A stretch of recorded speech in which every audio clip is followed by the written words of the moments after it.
Good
morning, good afternoon, and good evening, and thanks for stopping by. Welcome to RGV Aerial Photography's deep dive into images he captured this week around the shipyard and launch site in Boca Chica, Texas. Our dedicated team will guide you through with the latest updates and theories at Starbase, Texas.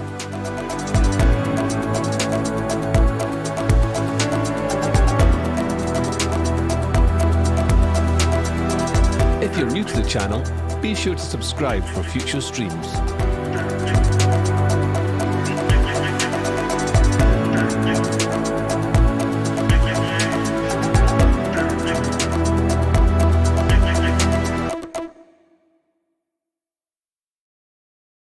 Hello everybody, welcome back to Starbase Photography Review.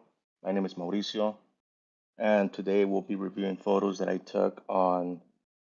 took these photos actually a few days ago. 3/16, I believe? Yeah, it would be on the 16th. And I'll be passing this along to Thomas here. Thank you, Mauricio. Always a pleasure to be here. Thomas, fellow Starship enthusiast here. With me, I also have Sam. Hey, Sam.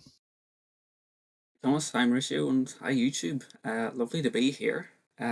Happy and excited to be with you for another week to look at another batch of awesome photographs of, well, in my case, particularly rings and domes, but looking forward to seeing what you guys show everything else as well. And later in the stream, we have Zach, CSA Starbase, joining us. He'll be along shortly. I'm handling questions this week, so if you have any questions, use exclamation point question and then type your question, not at exclamation point. And if there's any relevant to what we're looking at, we'll address them right away. Stuff that we're going to talk about later on, we'll talk about at that time, and anything more broad, we'll sort of save up and try to get through those every half an hour. And I'll be reading out super chats as well. And as always, the super chats, we will go for those first and make sure we get those addressed as quickly as possible for you. So first off, we have a great aerial shot. We have aerial photos this week, so thank you again, Mauricio, for that. This is the build site to the right and the launch site to the left with the Rio Grande, so we're facing south. And there's Mexico on the other side, so it's a great shot. So Mauricio, when you do these flights, how cold does it get? It gets pretty cold. This particular day, it was a hot day on the ground level, so we're looking at about 50 degrees at about 10,500 feet MSL. So it drops a few degrees every couple of thousand feet. And, you know, it's gotten down to, I think the worst that it's gotten to is about like 40, 40 degrees, but it always feels a lot colder just because of the wind hitting your face. So I guess you want to call it the wind chill. Is that I think that's the right phraseology for that. Yeah. But Sounds right. and I mean, if we have to go higher, then that's going to be an issue. The biggest issue if you go up higher, if the TFR gets raised up, is that we're going to have to be on oxygen. If we go up, I believe it's above 12,000 feet or so. So yeah, it's pretty high. We're pretty high up. Yeah, wow. I mean, 10,000 feet's already pretty high up from sea level. You're you're climbing a mountain there very quickly. Oh So yeah, and you can feel it. You can actually feel it on the way down.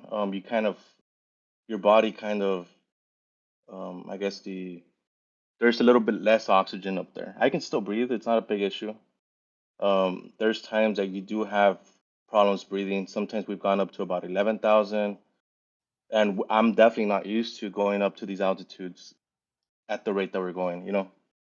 It's not like we're acclimated to that. So, yeah. but Well, you've yeah, got it's some pretty. great photos here. I appreciate every time you do these things for us. So thank you again for doing that. And Um, it's real quick here. It's a special yeah. flyover because it's a full stack flyover. So there's that. Oh, yeah. That is the icing on the cake here. So we're gonna start off with the launch site over here. Then we'll go to the build site and then Sanchez thereafter. But we'll go ahead and start it with some ground shots. So do you want to actually tell us who took this picture? Uh, he goes by Starbase Photos on Twitter, but his name is actually, let me pull up here the information. Tegan Koob. I don't know if he's watching right now, but that's that's an amazing shot right there. That's an And incredible just shot. just for reference, it was taken outside of the SpaceX property. You can actually, if you scroll back down, you can actually see the fence line. And Yeah, right there's at the that fence fence right line, there. there's a sign that says no trespassing. But I mean, he did. I mean, um, it looks extremely close. There's as close as you might want to. Might I don't probably suggest you get that close, Yeah, but yeah, security will I mean, start talking to you. yeah, but I mean, what can we do? The shot's already taken. It's an awesome shot. It was done, I guess, legal at this point, and we're actually going to provide this as a wallpaper sometime throughout the stream, you know. And if I may, you can keep on going here. I'm going to go ahead and drop his Twitter handle in the comment section so you can follow him. He got some amazing shots. I did see him pop up on Twitter and was already looking at his stuff and going, "Oh wow, this is great. There's even more now." So this is exciting to see such close views of the Starship and like this the way the tiles look. That is quite impressive. You can almost see the pins on both sides. Just barely misses it on this side, I think, but that is incredible. That this shot is as far down underneath it as it basically is, and he's just at the fence line, so he's not directly trespassing or anything like that. But I wouldn't recommend doing this because security will want to talk to you and say you're actually on SpaceX property. Can you please vacate? This is a restricted area and it is dangerous. So Yeah, I yeah. mean, Oh, it's way too close. It's not just about that. It could also be for safety reasons, why they don't want people that close. Um, they could be doing some type of test that they don't actually close the road for. So that might also be an issue why. But yeah, of course, like we're telling them, the only reason we're showing this, and it's a photo that was taken legally, and it is what it is. I don't think it's that easy to get that to that particular point. But it was done outside the fence. That clearly marks it as do not trespass beyond this point kind of thing. Raptors loose, yeah. But look at these tiles, just kind of analyzing the little details here. You can see that the tiles, some of them just stick out quite a lot further than you would ever think that they should. That actually is kind of a little bit disconcerting to me. And of course, it's not quite the pressurization levels that you would have like during a full launch and descent, but that's still like this one here, a couple of these others. It's just they are kind of grabbing that air a little bit, especially on ones like these. So it's sticking up and higher on this side. Maybe it's just on this corner, specifically that's up higher, but that's still a little bit more than my stomach can tolerate. Just thinking about On that. on the space shuttle, was there a shot that you can actually see the imperfections on the heat tiles on the space shuttle, or was it smooth as can be? They try to get it down less than a quarter inch because I think there was at one point they had this little piece that was sticking out that was a quarter inch, and they had to do an EVA, go on the other side, and like try to clip it off without damaging the heat shield tiles. So like this is definitely a work in progress. I don't think that 20 is ready for re-entry testing at this point. I think it's good enough for stage 0 testing. It's being changed so much on other starships that it might as well be skipped. But right now, it's great use for just a simple cryo setup, as well as any other testing that they want to do for the integration tower, stage 0 with the booster. All of those things are great as integration testing right now because they have some time. Uh, they haven't gone through and done the programmatic environmental assessment review yet. It still has maybe a week, maybe they're not maybe a week. It's 10 days or more before that's done. Yeah, for anyone who is coming to this for the first time, Ship 20, this is the first starship that has received a full set of heat tiles. Previous starships only had like a rectangle. So they're finding out all the things they might not have known about the difficulties of putting hexagonal tiles on a round surface, especially on the nose cone. So we're seeing a lot of that. The other interesting thing I think from these photos is something I was not expecting was that the chopsticks have slightly let go of the ship. Now, why I wasn't expecting that was because if you notice in this photo, at the bottom of this photo, you can see the ship QD arm, and the claws were taken off that previously. Those are the claws that sort of attach onto the booster and stabilize it. So it looks like right now the whole thing, other than it's connected, the ship is connected to the QD, but it doesn't have any stabilization other than that and the clamps at the bottom. Yeah, the craziest part to me is that when they took it off, they cut it off. It wasn't just like they took out the pins and they were done. Like right here, I think that is you can barely kind of see it, but this segment right here is been flame cut. It's Blimey. never getting back together, at least the way it was. And I doubt that the thing is going to be ever used again. Uh, if they're going to do anything with it, they'll take off a couple of parts and then build a new one. If they're even going that direction, they might not even need to do that because the stabilization arms might not be needed. And that might be what this is all about. So I was looking at this yesterday and I was thinking about how they are connected. I think we'll actually have a couple of pictures here later on that it does kind of show the pins are at the location, but I'm not sure if they're in or not. Mm. Have you seen if the pins are in or not on that one? I thought in one of the photos earlier we could sort of see, although it was quite dark. It was in shadow, but it looked like it wasn't in. Okay. Yeah, hopefully we'll see soon. Ooh, the paint's coming off. And then it looks like there's almost paint inside of these bells too, and that's a kind of saying no, we're not going to use this. Maybe I'm not seeing it right, but that looks like they could have gotten paint like right here, just along the edge, which that kind of kills these engines if that's the case. It's gnarly. I mean, maybe there. I don't know if you have one of his other shots, but it looks like there's even been a sample taken off the surface of the bell of the engine. There's a square there that looks slightly suspicious, a bit like the sample was taken off the Raptor 2 number 5 that was displayed at the Charas Day Parade. Is that how you pronounce that? Charos Day Parade, I Yeah. think. Yeah, so I think that's one of the upcoming images here from Mauricio. So we've got some ground shots, and then we'll go into the aerial shots as well. So just gloriously amazing pictures here, Mauricio. And yeah, they've got tiles missing, so they're kind of I think done with 20 on the tile work. they're not expecting to fly 20, I believe.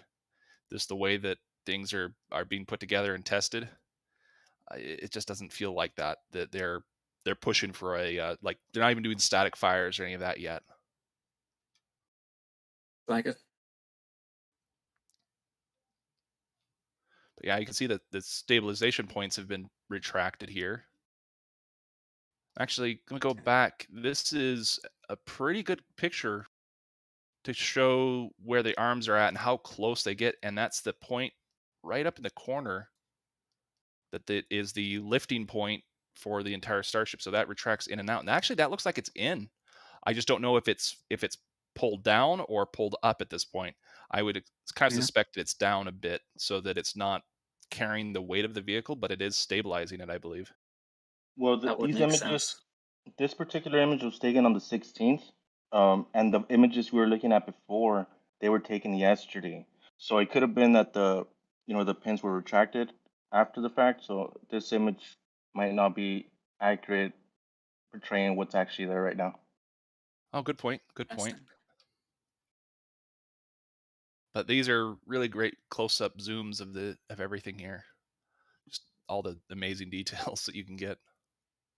Evening light makes everything at Starbase just beautiful, and morning light. Oh, it does.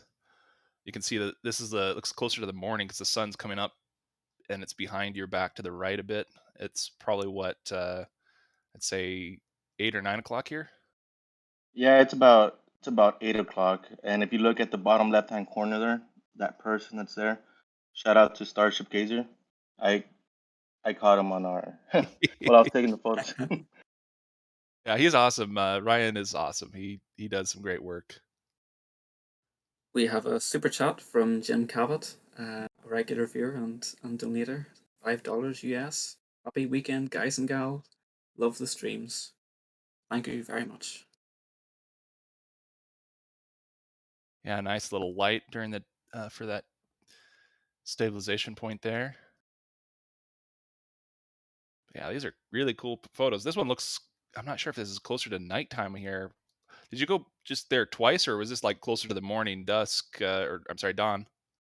Right, it was during the morning hours before the sun came up. So got these shots, then I took the images, the previous image that you showed here before This one? with the sunlight. No, the what's it called? The one with the Oh, this one right sunlight. here. That one, yeah, those. Yeah, there we go. Okay. That was after. They're just not in the correct order. Okay. Yeah, because I don't know why they're kind of off in the different orders, but they do look fantastic. So it's still at least relegated to the vehicles and ground shots of the launch site here. So here's that QD that we were talking about before. So you've got 6 points that it has these little pistons or whatever those are. So either they're hydraulic or they're pneumatic, and I've seen them get pushed into the vehicle, and it's interesting how it kind of sticks out the back a bit. At least on, I think it was this part. And we reckon those sort of push off quickly as the ship is going to launch. Is that right? I mean, it has to push away beforehand, but the question is how much and how long does it take? I've seen the QD arm take about 3 minutes to move, and that's the fastest it's gone that I've seen so far. So I think this will disconnect long before T-0. So it'll be like T-3 minutes, and then the QD arm retracts away. The only thing I wish would still happen is that like the pipes were still connected, and then they were quick disconnects, because otherwise you're sitting there doing the engine chill, and you've got maybe, I don't know, 50, 60 gallons of liquid oxygen that you've dumped overboard, which is inside your main tanks. And so it's like, oh, you just threw away some propellant, and that's never good.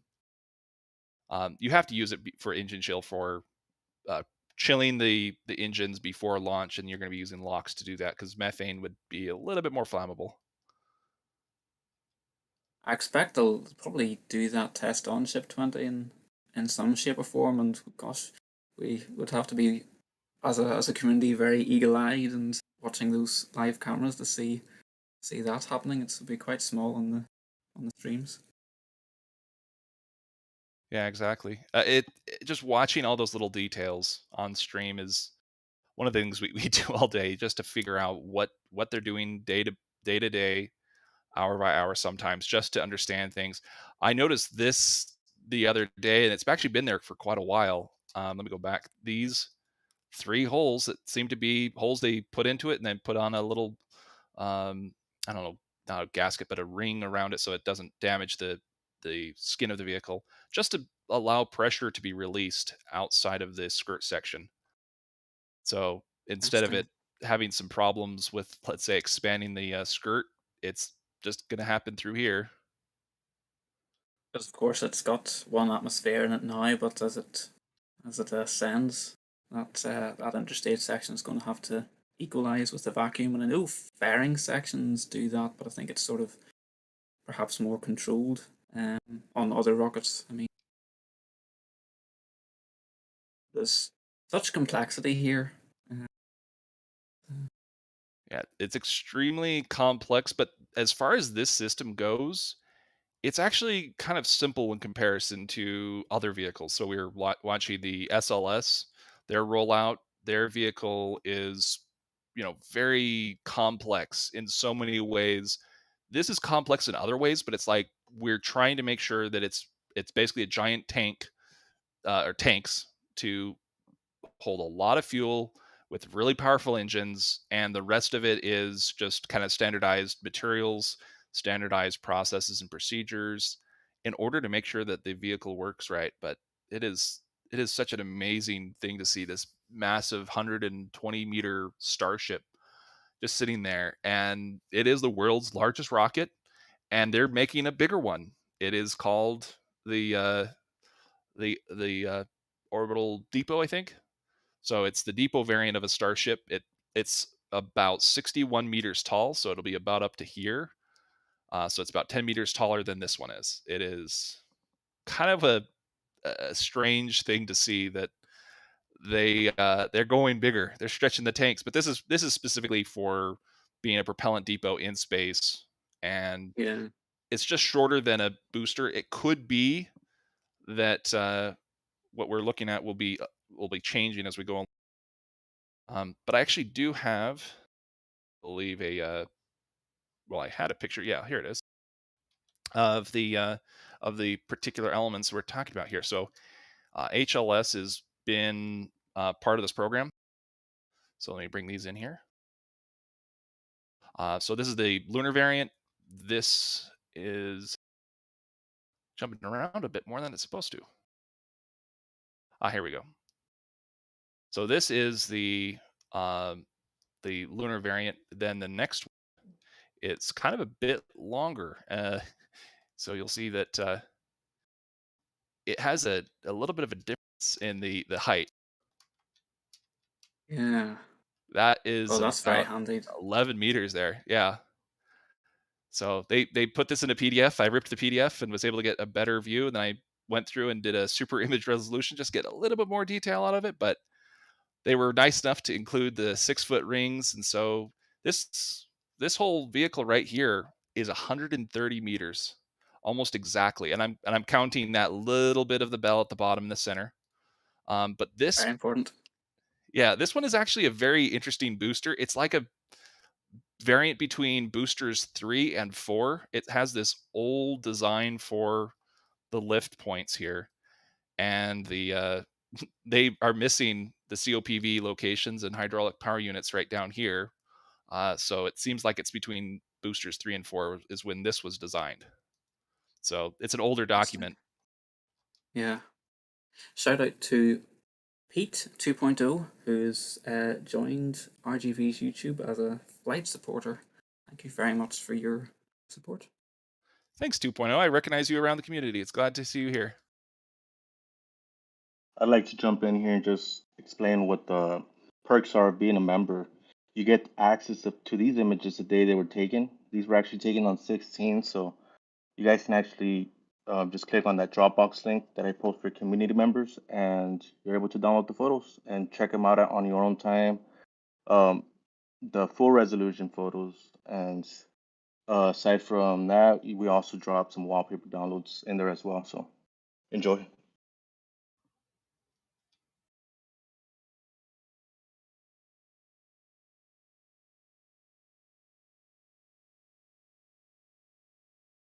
So yeah, we've got a launch mount that I've been trying to figure out for a while now what the heck they're doing. It's like they're redoing everything they've done before with the pipes, the internal piping. It's all been kind of gutted and redone in multiple ways so that I think when they have the actual orbital launch, things can actually go smoothly. So you'll see over here that the pipes that were there before are missing. So those were going to be um, flame arresters. So they had originally 3. They took them out. They came back. There was 6, and then they took that out. And it's changing very much day by day on what they're doing, and they'll put something in and they'll take it out. Some of us expect to see that the awnings will then continue to cover all the way down to here. There's a question of accessibility for some of this larger stuff. How are they going to get it in and out? Maybe they'll use some panels or some other things to make that happen. But so far, it's just this interesting, complex web of pipes and wiring just to get it down to the point where we can understand, you know, how does this work? We can see some of this stuff. Looks like it's either water or some other deluge system. And we also have the awning pieces that they've added most of that on. There's only a couple left, I think, last I saw, that did not have all of the awnings filled in the rest of the way. And so they need to paint these guys, and then they'll be done with these ones. Those, I think there's like 1 or 2 more left. An extraordinary project, and to have something of this scale that you're doing that with, you trying something out, taking it off, trying something else. As we assume that that's going to inform the construction of this thing at Florida, at the Cape. We've seen the first section of the main body of that launch ring delivered, and presumably there have been other sections delivered in the couple of weeks since that was spotted. And goodness, it must be quite some operation to keep on top of all the changes that are being made. Yeah, they've been making a lot of changes on just this one alone. So I'm hoping that Florida goes a lot faster and smoother because they've already made the progress here. So might as well use what you've learned on the second part of this process, and then what they will do there. So there'll be additional changes or whatever made. They will, I think, make a second integration stand and launch table and everything else. So stage 0 for Starship, again here in Boca Chica. So they'll have 2 of these launch sites at Boca Chica, and there will be 2 in Florida. So one's going to be at 39 and one's going to be at 40. And we might even see more in Florida, just depending on how many that they need to do, because each time you launch one of these things, something's bound to break until you get the system down. You're going to have that water deluge system protecting your assets first off. Oh wow, they've been going crazy over here for a while now, at least on this side. They've been trying to, I think, get more pipes run up into this area, or maybe it was over here. Oh yeah, so actually over here. Sorry. So the stuff is actually buried now. There was some pipes that you'll be able to see later on here. So let's actually get to those photos, because we're about 48 minutes in and we haven't even gotten to the aerial photos yet. But yeah, these are amazing ground shots.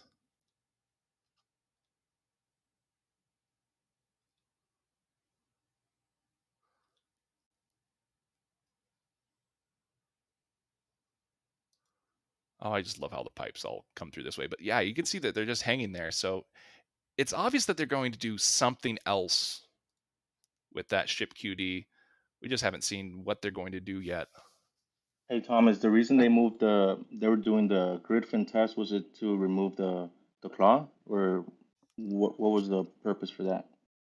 Oh, so this grid fin right here, Yeah. it doesn't make sense to remove the claw because this actually gets in the way of things. It's like they accidentally hit a circuit and it spun it a little bit. I don't know why it would be doing this, and it's been kind of left there ever since. Like there's kind of no rhyme or reason for this being in this position right now. So it's like an errant command or something decided that this needed to move. Now, if they intentionally moved this, it doesn't quite make sense for the claw it would make sense maybe for testing just to see, does it work? And yes, it worked. And you just left it in place. For what reason? I have no idea. Um, but it could also be something about the wind, but I don't see how that would actually help it. It would probably hurt it more, because right now the wind profile is left to right, and these little points, especially in a hypersonic regime, they actually induce a lot more drag. Yes, I wonder, is it the base of the claw is extended and maybe stuck in that extended position? The bit that's left, I'm not sure. It does just retract the ship QD part, and then the rest of it is out of the way. Mhm. Maybe they were seeing that the issue with the QD arm was that it was pushing things. I remember they had some panels in there to help protect the booster and the ship. They've removed those. They've removed these arms. So I think that they are possibly reapproaching this whole design. There's also obvious signs that they had an original design that has changed since the original inception here. So let me just go through a little bit on the previous one here. Where was that? There it is. So there is, just down at the very bottom, a couple of pins that are not being used down here. We've always wondered what they were for. They could have been for lifting, but they're too useful for something else than just lifting. But this thing was built upside down, so who knows? Interesting.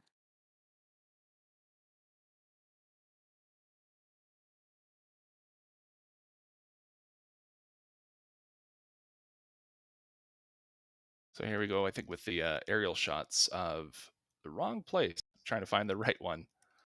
I thought I already grabbed these, so this will take a second. Meanwhile, if you've enjoyed what we've seen so far and are enjoying these aerial photos, can I encourage you to like and subscribe and help the YouTube algorithm to serve Mauricio's photos to even more people on YouTube. All right, there we go. So here's the actual aerial shots of the launch site. So first starting off over here, we have just the normal launch site. There's the beach, and there's this road there that's kind of an easement.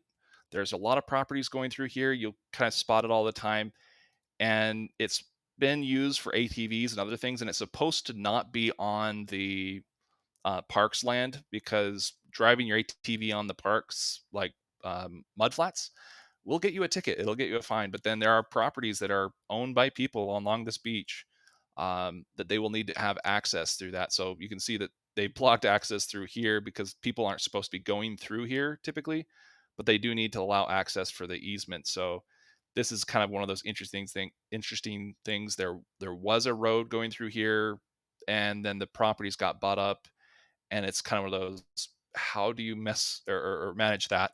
So either have to go through from the dunes to this side through the other easements. So there's county owned roads that don't exist, but they exist on paper.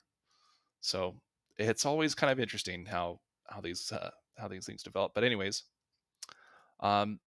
we've been seeing a lot more building of this wall right here. So the first off is these particular like cinder block walls, and then they have another part that, oh, I forget the name of it, but it's a something block. It's a type of cinder block where you pour concrete inside of it. It's a U-channel shaped block, and so it makes a solid mass that's all connected together, and it has rebar inside of that, as well as rebar going up and down through the cinder block. And We it get what is, it's called. We can ask Zach later.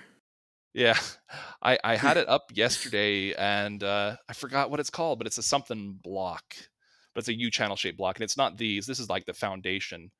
And we suppose that this is for regulating, as far as like actual regulations say, you can't have this so close to the road. They do, so this is their compromise, so that errant traffic won't be able to go through and run into these tanks or anything like that. That's, I think, the intended purpose of this, to protect this from just things going wrong a little bit, like a car backing up and running into things.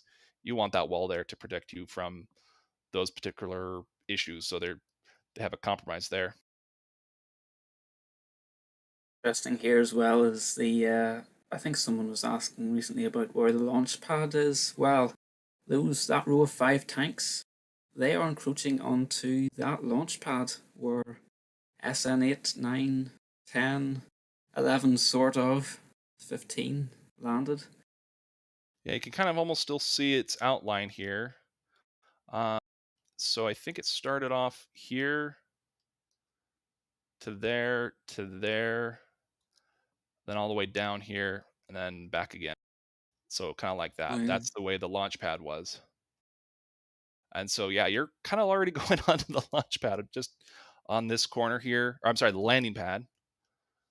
Yeah, that does not bode particularly well for the idea of a hypersonic flight, which Elon mooted for Ship 16, but which we'd sort of floated the idea they might do that. Yeah, Friendly or something else, but hypersonic test flight could still happen, but it'll have to happen under the orbital launch license. That's the only place that it can really happen, unless you're going to beg for waivers and sign a lot of paperwork to say, yes, we are dumping this in the ocean. This is the area of the ocean we're dumping it. And that's going to take a lot more work, I think, than it would be worth it. So orbital launch license, that's where this will all be at. So you're going to, originally the plan is to dump 20 and into the ocean, 200 miles off of the coast, or 200 kilometers, I can't remember which one it was, of Kauai, the Hawaiian chain there. There's an island named Kauai that it'll be splashing down in. So it's going to attempt a landing in the ocean. So it simulates it. Same thing for the booster. For booster 4, it would have been about 20 miles off the Gulf. Out in the Gulf, it would go into the ocean there and attempt a splashdown. So as if it was landing there as well. You want to just test the whole system as it is. I wonder if 724 will do that same flight profile approach, or are they going to change that as well? Because they might try to do something a bit different depending on how far and how advanced these systems are. Yeah, and we'll have some photos coming up, I think, that might have a bit of an answer to that, so that's exciting. Question from Kirbishnes MTB. Sorry if I butchered that, but do you think there are still a lot of SN11 parts lying around? Good question. SN11, if anyone is here who didn't see that flight, it exploded some distance above the ground when something went wrong with the engines. I only know of 6 people who actually saw that flight in real life. Everybody else, no one saw it, not even on stream. Yeah. SpaceX didn't even get to see that one. They had internet connectivity issues to the vehicle, not internet connectivity, but communication issues. Yeah, I myself found a piece of SN11 just on the road right about here. It was just sitting on the road right at the shoulder. But I was like, this could puncture somebody's car. Threw it in the back of the van, and it's like, I just cleaned that up. So the answer is almost certainly there are pieces still lying around, because there were bits of TPS felt. The KO wool floated down into South Padre Island and people were picking them up. So almost certainly there's bits landed in the ocean and all over the place. And they've done their best to clean up the major parts that are lying around the nature reserve, but unfortunately going across quite a sensitive habitat with vehicles that are equipped to pick up big bits of metal isn't necessarily the best thing. Yeah, so you can see where they have tried to not use particularly vehicles, but they use vehicles but on mats so that the soil was not impacted, and it was the driest point that it had been, and you could still see the kind of the scars from that, and that definitely has a problem where it hurts the material inside. Well, there'll be biological material, and it hurts that. So this is an area where you can technically walk through. I would not advise walking through it while it's muddy. When it's dry, yes, you could walk through this. You're not supposed to bring your ATVs, so these are not supposed to be here. There's a bunch of signs that say no vehicles on this point, no trespassing for vehicles. It's basically essentially it's the Texas Parks Department has stated that they do not want those vehicles there, and one of those reasons was SpaceX trying to pick up debris. They would go into these areas with vehicles at the beginning or even beforehand, just people normally with their ATVs. But yeah, SpaceX was one of those things where they had to nip that and say, "You guys can't be doing this. It's damaging our parks here. You'll have to find other ways of doing it." And SpaceX was picking up SN11 pieces for probably 2 or 3 months. The big pieces, you'll only find small little things here and there, um, little shrapnel that's just on the ground or little things. And most of the time, you're not actually supposed to pick up the debris or garbage that you find in the natural landscape. Animals actually do use that stuff, and that's something I've heard that was kind of a surprising, like, what? Oh, you're not supposed to touch that? Yeah, because animals will use some of the stuff here. So Interesting. it's not something I advise you going through and picking stuff up there. I felt fine by picking up the thing on the road because it's, road debris and it's not interfering with the environment. So Of course, we recognise the irony of these big areas of concrete going down the place, and then we're worrying about tire tracks. But the assessments have been done for these areas. The relatively small footprint of the rocket production site and the launch site on this area. Outside of that, we would like to have a very very good relationship with the rare species that occur here. mhm. This area right now, I do kind of like the fact we've got concrete all over the place because I think it's less dusty, but it is still so dusty. They're putting concrete here. This one's already done. This one may already be done or is still in progress. So they've already done this entire area. So that's rebar, and there will be rebar along in here. You can actually see the pile being ready to be set up for the rest of this. So they're using as much of the space as they can to store things and get things ready. I was actually surprised that this wasn't covered in concrete. I thought it was for just this small area right here, and I thought they tore it up. And there's kind of a joke that they always put concrete down twice. The first time it lasts a while, and the second time it's to replace the first concrete. And we don't know like why they do that. It seems to be water table level issues. The water table level is affecting their concrete structures. They'll be cracking all over the place. I believe they did that also at the launch site. I mean, at the landing pad, didn't they? Didn't they make it thicker or something like that? Oh yeah, they made it like probably 2.5 feet thick, maybe 3. So that Yeah. is a massive, solid piece of concrete. It's not going anywhere. It's got enough rebar and concrete, so it's compressive and tension in there. As far as the strength goes, it should be able to take a Starship hitting it several times, and it kind of did. There were still some cracks and other things that appeared that they replaced. Well, Zach's here, everybody. Hello, Hey Zach. guys. Sorry for being late. Had a bit of a rough morning, but I'm here now. We're Glad to talking have about the landing pad, Yeah, or the used to be landing pad.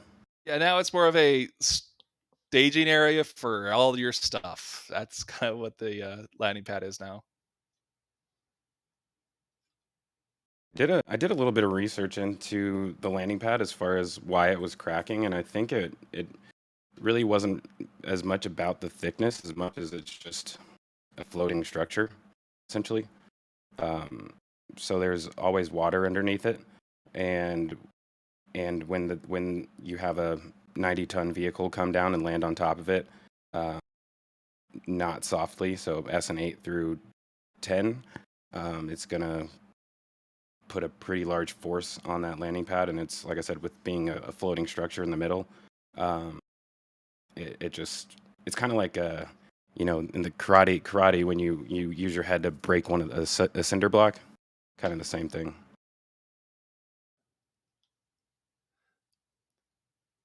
We Yeah, have a couple more questions. go ahead for 'em. Will the tower have vertical shielding fitted prior to launch, similar to the Cape will roam? Will the what have be similar to what? Our Sorry, that's my Northern Irish accent confusing everybody. Okay. So well, our launch site looks similar The to tower. Tower. Yeah. okay. The Launch tower. tower. The Yeah. tower. Oh, okay. Sorry. So yeah, the launch tower. We've seen segments already being built. They are being built in Florida. They look exactly like these ones so far.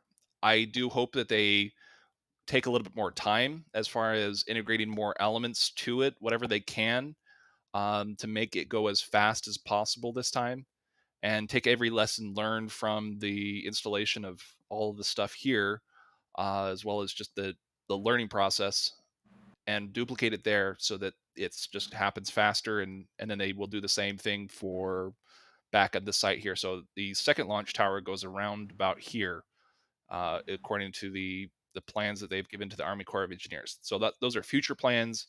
They plan on doing that. They do own all the property from about here over to where was it? There's a little, I think, spot. I can't remember where it is. So either I think it's right about here and then over to the beach. They own all of this property right here. Yeah, it's quite exciting to look at those plans. The cladding on the tower. Do you reckon that's going to be expanded metal? Like I think. No, I'm not sure that the the Falcon 9 launch tower at the Cape is expanded metal, but you can sort of see through it. Or do you reckon it's going to be solid? I thought at first it was going to be solid because the first plates we saw up were solid, but then it makes sense for what they were using those for. Those were for the cable chain that goes up and down with the chopsticks here. So they've got Yeah. this cable chain that drags around the other side. So if I move along a little bit more, you can kind of see it here. So this right here is that path where you have that cable chain going up and down, and the last thing you want is the thing to act like a cheese grater and cut into the cable chain or the lines themselves and get caught on things. So it does make sense this will be a smooth, solid panel. The rest of this, I do kind of think it would make sense for it to be aerated, so it has lots of holes in it, just like at the 39A pad. Mm. So this will probably be very similar to that. And I was actually looking at the height of the one at 39A, and it's actually like about the same size as the booster. So I was like, it's about 70 meters tall, plus maybe a little bit more. Was it maybe the booster and Starship together? It was the entire height of that, and that was before you add in stage 0 or anything else. Yeah, I've kind of been initially I always thought that it would be a solid panel, and I still kind of think myself, I personally think it'll be solid. I mean, with that cable chain hanging down, it doesn't actually contact the. It's not like it's rubbing against that surface, the cladding that's currently there. It's kind of just suspended, so you know. I mean, it's not really offering any protection. I think they just put it up there because they needed to get it on there now while because they won't be able to do it with the cable chain hanging there. But I think that's basically an example of what the entire tower is going to look like. It's very close to it. The reason I would say that's aerated, or has the holes, is you can now allow airflow through. So when the vehicle launches, there's going to be a large pressure wave, especially closer to the bottom side where you do want to allow airflow through. It'll be hot air, but it's better to do that than actually putting stress on the whole structure as this vehicle is launching. So you don't want to be pushing against it like you would for wind. You don't want these 100-mile-an-hour winds basically pushing on the building and torquing it and turning it and that kind of stuff. Yeah, I could see your point. I guess we'll have to wait and see. Just what opinions actually on these happens. things. It's fun. I noticed a few other things near the tower. If you, do you want to swap over the arms? Yeah. So if you want to grab over, that'll be fine. So just make sure you've got the pictures. I'm almost. Yeah, I've I'm got at the same spot as you. Okay, perfect. The pictures might be a little bit out of order, but go for it. All right. Let me know when you guys have swapped over. if you're seeing my screen.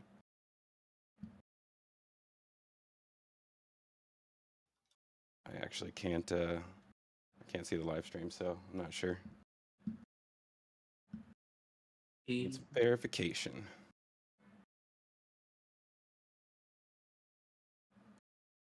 Yeah, the live stream. If you guys or have ever, anyone here watching has ever done a live stream before, we actually are sort of maybe 45 seconds ahead of what you're hearing. But there, I think we're swapped now, potentially. Well, while we're doing that, let's see. I'm not sure if you guys are seeing my screen yet or not. I think you are. Let me I Well, guess there's one while way we we can wait, do it. I just realized there's one way we can do it. Kind of a bit more manually here, but it'll work. Yeah, sorry, we didn't really give him much heads up. Sorry about that, There we guys. go. Now we're on your screen. All right, there we go. So, while we're talking about the tower, I did notice all of this concrete that they're about to pour down here, which is, I don't know if you mentioned this already. I'm kind of excited to see the last of the dirt on the launch complex go away. So I think this is pretty much this strip right here is the last remaining dirt that's out here. They actually did cover up one of the areas that I've been speculating about for a while, which was right near the bottom of the this leg on the tower, or sorry, the launch mount. So a little bit of crow there. I guess we don't have any water pipes coming up out of the ground there, at least right now. Yeah, that's curious. This is there is some other interesting things in this image, though. I mean, there's still. Well, let me see if I can get a better view of it. So last week we mentioned that, I guess it was 2 weeks ago, that they started laying this second pipe down right here. I guess they actually did that a few weeks ago. I noticed that one in person when I was out there, so that was about a little over a month ago. And I have not yet seen where it goes. I don't think we've seen any images on the left side of the launch mount in order to see where it goes. But I mean, you can kind of tell right here is where it ends so far. And they're also getting, oops, apologies. They're getting another one ready right here. This one's different. It kind of looks more like Conduit, but I don't think that's what it is. It's got to be stainless steel. It's on pipe racks where you're going to be welding these things together. If it was just Conduit, you just slap it together. Yeah, you wouldn't true. bother with putting on pipe stands. Yeah, so you're probably right. It and I'm guessing it's going to go in between these two, and again up the leg somewhere. And I don't know. Hopefully we'll get an image of the left side of it at some point. We need a good ground shot because with it being such a small pipe, it's going to be really hard to see where it's going. But the only reason we really care about this stuff is because we have no idea where the water deluge is. So we're always hoping that whatever it is that they're adding has something to do with water. But so far we've been pretty disappointed, I would say. But all of these things have a purpose, so we'll see what it ends up being. In the context of this, Elon said that they were going to try without a water deluge. Isn't that right? But a flame diverter is what I heard. A flame diverter. That's it. That's what he was saying. That they would try and do without. I think that I think what we've seen so far is a water deluge only to protect their systems on the table itself. It's not really a sound suppression system as much as barely adequate enough to do a little bit of the job, and that might still break things and things might still blow up because of that. We'll have to watch. We'll have to see what they do because they need a little bit more water than they have by many thousands of gallons per minute. By the time they've done all of their do's and redos and redos, they'll be glad to see the thing blow up as whichever booster lifts off the pad. But we have another question, which is related to the OLM, which was any view of what they were welding or cutting on the OLM last week near the alignment pins. Does that sound familiar? Alignment pins? Oh yes, because there are two alignment pins I'm not sure. I mean, they're always running welding and into. cutting. I think they're talking Yeah. about, yeah, the. I mean, every time I watch at night, I see them cutting something, and this is probably a good view of it, I guess. You always see sparks flying at any time of day if you're watching on any of the Lab Padre cameras. So it's kind of hard to tell what they're welding on if we don't have like a close-up view. But I mean, I'm assuming it has something to do with this stabilization pin right here. They did have a bunch of cables hanging down from it, so they have to connect all of that. I probably could get a ground shot of it at some point and show you guys. I don't have the ground shots set up currently, but yeah, I mean most of that welding is in this area, and then you still have these parts of the I call it the umbrella because that's what it looks like, a canopy, uh, like a grocery store canopy, but they still have two more of these to add. And so it could be something related to that too, just like grinding these things down. If anything, it was probably this one right here, grinding that down. But I don't know if that kind of answers the question or. Yeah, there's always. I think the fact that there's always welding going on. Oh yeah, for sure. It's very, very You know true. what? Well, while we're We've over seen angle here, grinding, welding, and then the claw arms. I'm interested to see if, I mean, we don't really have an angle of this area during the day, so I'm interested to see if they've been working on it. I personally don't think they're actually changing it. I think I don't know, that they may be doing some sort of testing on it because it is such a important structure, and it does bear a lot of weight when it's shifting the booster into its upright position. I don't know. I think they may be doing some kind of inspection on it, but that's all speculation on my side. So we will see what that turns out to be. And I actually, Thomas, I was thinking about this last week when we were talking about the way that they covered up this part right here, and I realized as I was watching them do the detank that it's actually, I think it has something to do with this RCS thruster right here, because when it comes down at this angle, and if you have ice, it's gonna like force the ice out over here. I So don't know basically if just tarps to keep water from penetrating into whatever they're working down there, like pipes or wires. more like actual sheets of ice.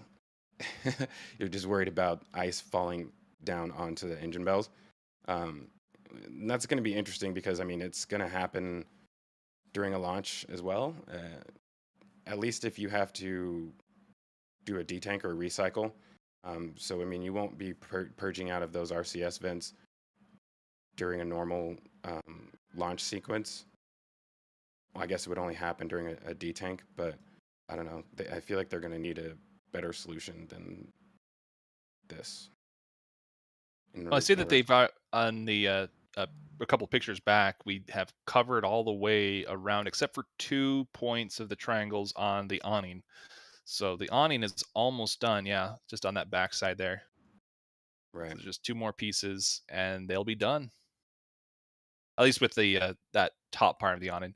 Whether they do side parts of that awning, that's anyone's guess. I think it's adequate enough to prevent flames and other destructive elements from destroying the stuff underneath. But Right. still, it could be enough heat that you do damage. I just noticed this right here. This is actually the cover that goes on top of this hole right here. So it makes it flat on top instead of angled. I think they put like a door on top so they can open it and close it. But that looks like it will go right up here. And I'm still excited to see where these end up going. There's a ton of steel that's laying around here waiting to be installed.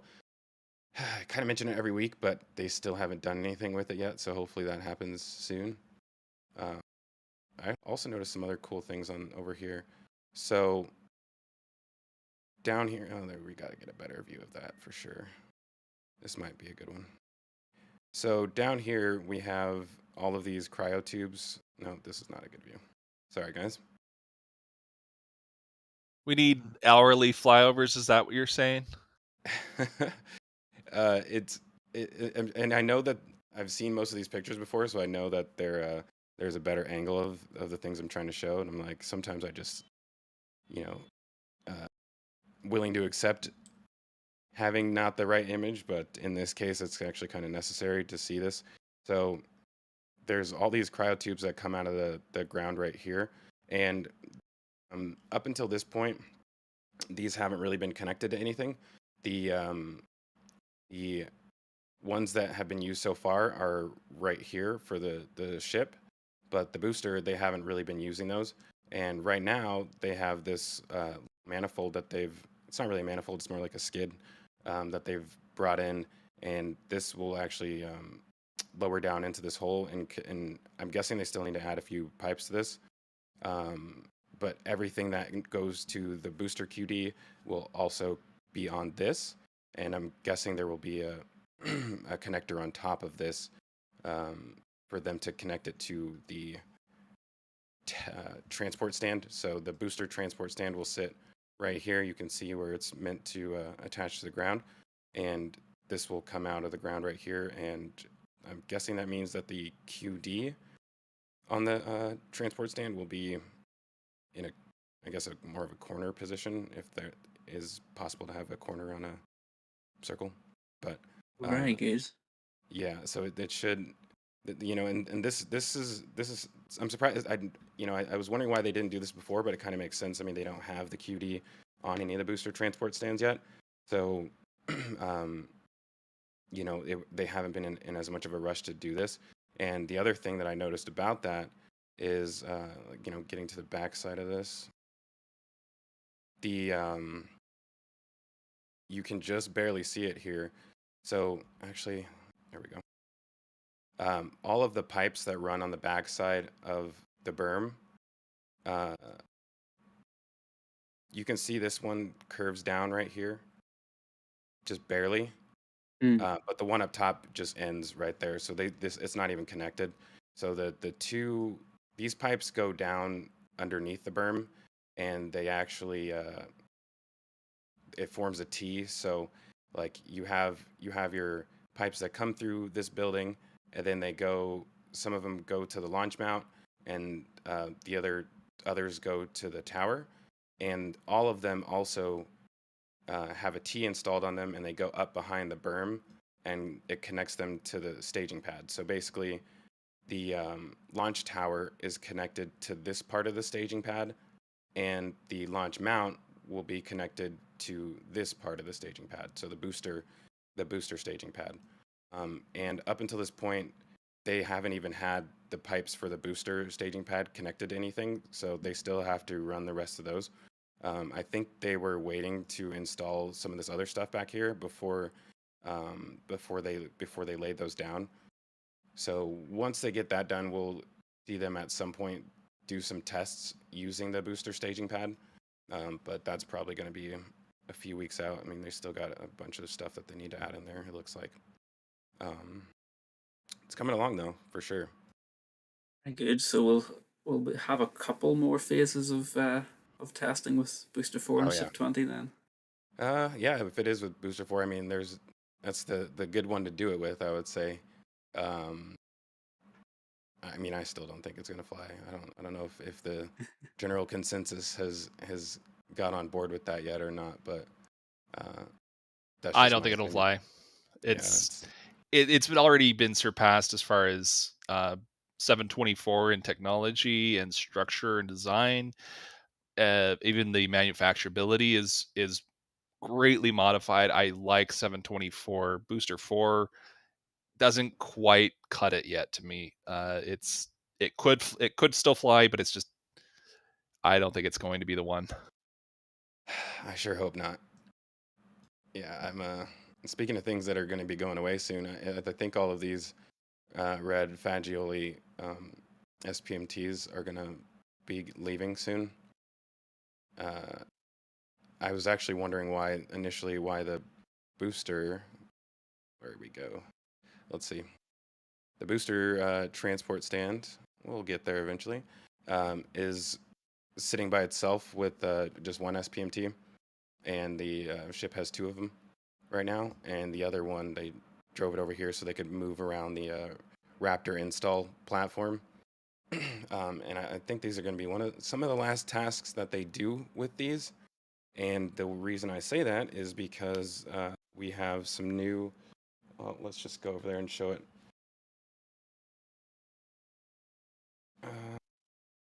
So, in our crane parking lot, or where the BFC hangs out, you can see that these are the new SPMTs, and they actually look a little different than I think a lot of people are expecting because they're not all the same size. So we have some that are 4 axles, and we have some that are 6. So that the Like 6, 4 yeah. is actually 8 axles for each wheel. There's actually that would be an 8 because it doesn't go all the way across. It's So 8 and 2, 16. yeah, 8 and 16. Oh, actually, the other one might be 12. So that's a 24 axle that we're looking at on the one in the back. Okay, so then yeah, and then when we have these ones, these are all 12 axle, right? Or sorry, 24? Yeah, I Is think that what those you're would saying? be 24. So 24 and 16. 8. They're 16, yeah. Okay, so yeah, they did have some smaller ones, but it looks like when they are transporting things around, they usually use 2 24 axles ones. Yeah, well, For for the most instance, those two or the 8. I'm sorry, the 8 axle ones up above. They brought one of those down with a bunch of the counterweights the other day before they moved Are you talking about the these ones? ship. Yeah, the ones up to the top right there. Yeah. So they used those to move the counterweights down that then were used to move the ship around. Then they had 2 other SBMTs follow the next day, and they parked themselves underneath ship 20, and it was sitting there for probably about 4 or 5 days. We were ready to see that move somewhere. We weren't sure if it was going back to the build site or to be mounted again. It got mounted again. So that was nice. We also did see that Raptor lift stand, so like the maintenance stand for Raptors, was moved to the area next to the ship, and then it got moved back here. So it looked like they were maybe getting ready to do test fits for that. So eventually they do need to be able to replace or install Raptors on boosters. So that is a huge part there. So got your mic up a little bit there? Yeah, I did. I'm sorry, I didn't realize. I was actually told that it was too loud, but I guess we'll leave it here for now, and hopefully this is better for you guys. In the chat if you guys are able to hear me a little better. I actually just got a new mic recently, so yeah, I'm still trying to get this one dialed in. But let's see, going over back to the crane parking lot. So you can see that, they have basically replacements for all of the SPMTs that they did have, and they actually have more. They will have more than they did previously. So that'll be nice. They'll be able to move tons of stuff around all the time. You can also see that they have a lot of still, crane pieces remaining. So I think that we're going to see some extension on one of the cranes to finish off the Widebay sometime soon. But that has not happened yet. Oh, it looks like we got a new structure appearing. Yeah, in the we back. do. Nice. At first, I was thinking that they were building another place to store the BFC crane, but I hope not. I hope somebody buys it soon and they're able to. Actually, isn't it already purchased? Somebody purchased it. They just haven't been able to pick it up or something like that. We're not exactly sure. We know that that the marine products, or was it marine something? They came out, checked out the crane, and were able to certify it. Then it came out about 6 months later outside of the BFC shed, and then it just kind of sat there for a bit, and then it got moved over to this position where it just still sits. They could still use it for something, but what that something is, we're not sure. It's they're always doing a lot of stuff back here. I'm always interested to see like what's happening in this area because there's always some weird stuff going on. I mean, they have a new structure right here, which is Shipping containers. There's shipping containers with a roof on top of it. I don't even know what that roof's made out of, but it's funny. And I mean, they have tons of shipping containers back here that, like, who knows if they're actually using them or if they're just here for other purposes to be used later. They definitely have a monopoly on shipping containers. Oh, they definitely use the shipping containers, all right. I'm gonna come back to this image. Actually, I wanted to. Yeah, I'm gonna skip this for now. Actually, we'll come back. There's something interesting there. I while we're here though, there's only 2 pictures of Masseys, so we might as well look at them really quick. Pipe stands in the top left corner. Yeah, we got some Sitting all pipe stands. nice and lonely. Yeah, so I think something relatively large will come in this location soon. Just I don't know if it'll be like just for temporary storage or whatever, or if they may actually use this location for something. But yeah, it looks like we have at least the start of a pad for something to go to sit on there. Man, this actually it's funny. It looks like a little tiny runway for like a private jet to land. Shortest private jet ever. The shortest private jet, yeah, or a F-35, you know, just vertical or something. Yeah, takeoff and VTOL. landing. Yeah, what is that? They look like giant cones to me. I couldn't tell what they are, if they were raptors or what. They're kind of just too much in the shade. It does look like raptors, but they're missing the rest of it. The It's raptors that we saw. Maybe those may be the Chero Day raptors, but I thought those were brought back to the This would launch. be an The interesting website. place for them to start storing raptors. You get all the dirt blowing up into them There in is. the wind. For people's Max situational Q, awareness, Max Q says that they are probably RVAC transport jigs. Oh, really? Yeah, it's just hard to tell. I can't even see if they're raptors or jigs or what, but I could see that they looked around the size of the raptors. ACO, is the TFR still 10K over in this area? Like, are you able to drop down a little lower? I'm able to use a drone. Hey, I think we there's might need no- one of those. Yeah. To see if we got some raptors in here. Honestly, you may even just be able to get on the road right here. Just drive. It is No, actually you private can't. property Yeah. down there. Oh, this okay. That there's a makes sign sense. right there. The gun range I at last heard was still open, and it will be open until it's not profitable. So it's Texas; they like their guns, and that's a shooting range right there. You're looking at 2 different directions. I've gone down that road on accident trying to go to somewhere down there, and I was like, "This isn't the turn I was expecting. I'm not expected to be here." So I had to turn back around, and I could hear guy shooting off a gun. It was Yeah. like, at least it's not pointed Turns at me. Right. Yeah, it's a kind of. I mean, if you're not expecting it, you just pull in there and you hear a bunch of guns going off. So Yeah. I've been seeing this kettle boiler here forever, and I thought they moved it. I'm surprised they haven't done anything with it yet. I'm pretty sure they still need this one. That's But, the one from the tracking station. I recognize it. It's been around for a long time. So I mean, we need that thing to go where it's really needed, which is at the launch site. Let's see. It should go right here. So they need it on the methane side, but they have not brought it here yet. And while we're back here, also note that these pumps are still not connected, and there's still this one sitting on the ground waiting. So that's interesting that they've been doing the tests without these. I really think that they're just like putting them in the ground, but they're not actually ready to use them yet. Kind of weird. But Well, how many pumps have they gone through now? Probably too many. 5 or 6 of these things by now. It's been way too many. Yeah. They haven't switched them out on the methane side, but they have switched them out 2 on the methane side. Oh yeah, you're right. They did, huh? I wasn't sure if they actually like took it away or if they just moved it to a different position. Yeah, Well, they were new pumps, and we haven't seen the old ones, so I True, think you're right. they're all new. I think that's the last of. Well, they've what we got got the over at cellular tower Masseys. up. You can tell they've got communications and a microwave antenna down below. Yeah, they got AT&T, then you get great service out at Starbase. Yeah, this is the area that I would always be driving and have the worst connectivity.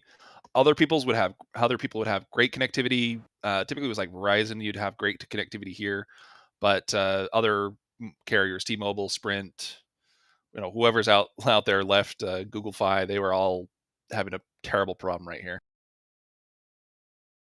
To interrupt this, because I just noticed that we have 473 people watching and we only have 229 likes. I try not to mention this stuff very often, but it'd be nice if we can get those numbers to match. So we'd appreciate you guys if you're able to throw us a little like. Sorry for the little screen glitch I had right there. I just noticed it. But yeah, we appreciate all you guys being here with us on a Saturday, like always. So yeah, thank you guys for joining us. You know what? I'll just make it ask. interesting. Go ahead. I'll just make this interesting, so we can get there faster. If we get to 465, 420 likes, let's make it that number. 420 likes, and I'll drop the wallpaper right at that number. And is this exclusive for those who are actually listening in and who are Yeah, present live? So it won't be available later? it won't be available later. The YouTube members already have access to that. My Patreons already have access to these wallpapers, and the people watching will have access to these wallpapers. But I will delete the link once I post it. So the faster we get to 420 likes, the faster I post that wallpaper link. Awesome. So is there anything else on Macy's that we want to go through, Golden Boy? No, or actually, we'll move on? yeah, we can go back to. I just wanted to show you guys something really quick. So I mentioned earlier in the week, like if you guys have been watching any of the Lab Padre cameras, or just seen any live streams down there at all, you've noticed that the launch site is a lot brighter lately, and that's because they've been connecting these lights slowly. So this one, they only have a few of them connected. This one right here, and there's one on the back side. This one right here that's also connected now. So as they slowly get these things online, it's going to get harder and harder to see things, especially from like the Nerdle cam direction. But yeah, just if you guys notice random lights popping up, that's where it's coming from. It's kind of Before you unfortunate. move on, Yeah. on this picture, can you scroll up to answer the question, too legit to quit 3D? Asks, do you have any Ooh. pictures between the GSC tanks so we can see what it looks like there? Oh, yeah, right actually, there. I wanted to show you guys something too that I'm glad he mentioned that. There's a bunch of scaffolding set up on the inside of here. It's been there for about 3 weeks now. I forgot to mention it last week, but mainly because I was trying to figure out what they were doing with it. But yeah, there's a bunch of scaffolding set up in here. And speaking of too legit to quit, let's see if I can show his render really quick.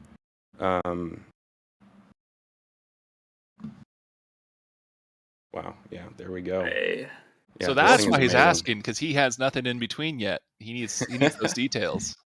Yeah, he. If you guys haven't followed him on Twitter, maybe we could throw his link in the chat or to his Twitter. Yeah, these guys have put in a ton of work on this tank farm, and it looks amazing. Still got a little bit to go. Obviously, they got to add the piping, which also hasn't been added over here yet.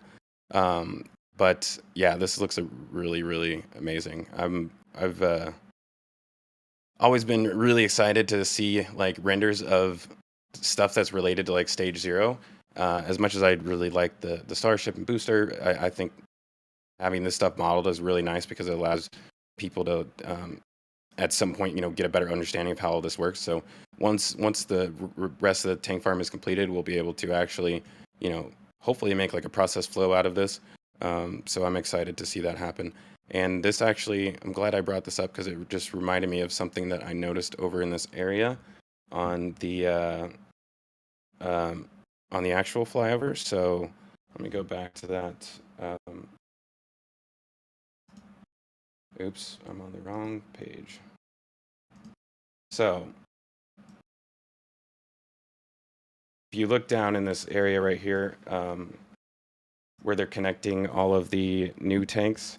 So this is actually really interesting that there's a second cryo tube coming down here, and it may potentially go all the way over to the parking lot or the offload area for the tankers. And so the reason I think that's significant is because this pipe right now, as far as we know, or as far as what it's been used for currently, is for offloading methane. And with the second one coming over here, I can only imagine that it's probably for liquid nitrogen, even though they already have liquid nitrogen locations all up and down this wall. But the thing about that is, if they do run the second pipe, and if it's for liquid nitrogen, then that means there's a possibility that some of these tanks may actually be switched over to nitrogen. Wow.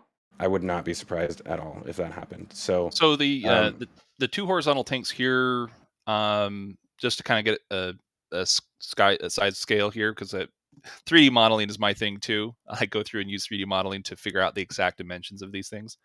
I've got 50 meters in length on these, with 5 meters in diameter on the external diameter, not counting the ribbing that they have on that for these horizontal tanks. And I went through and did the calculations.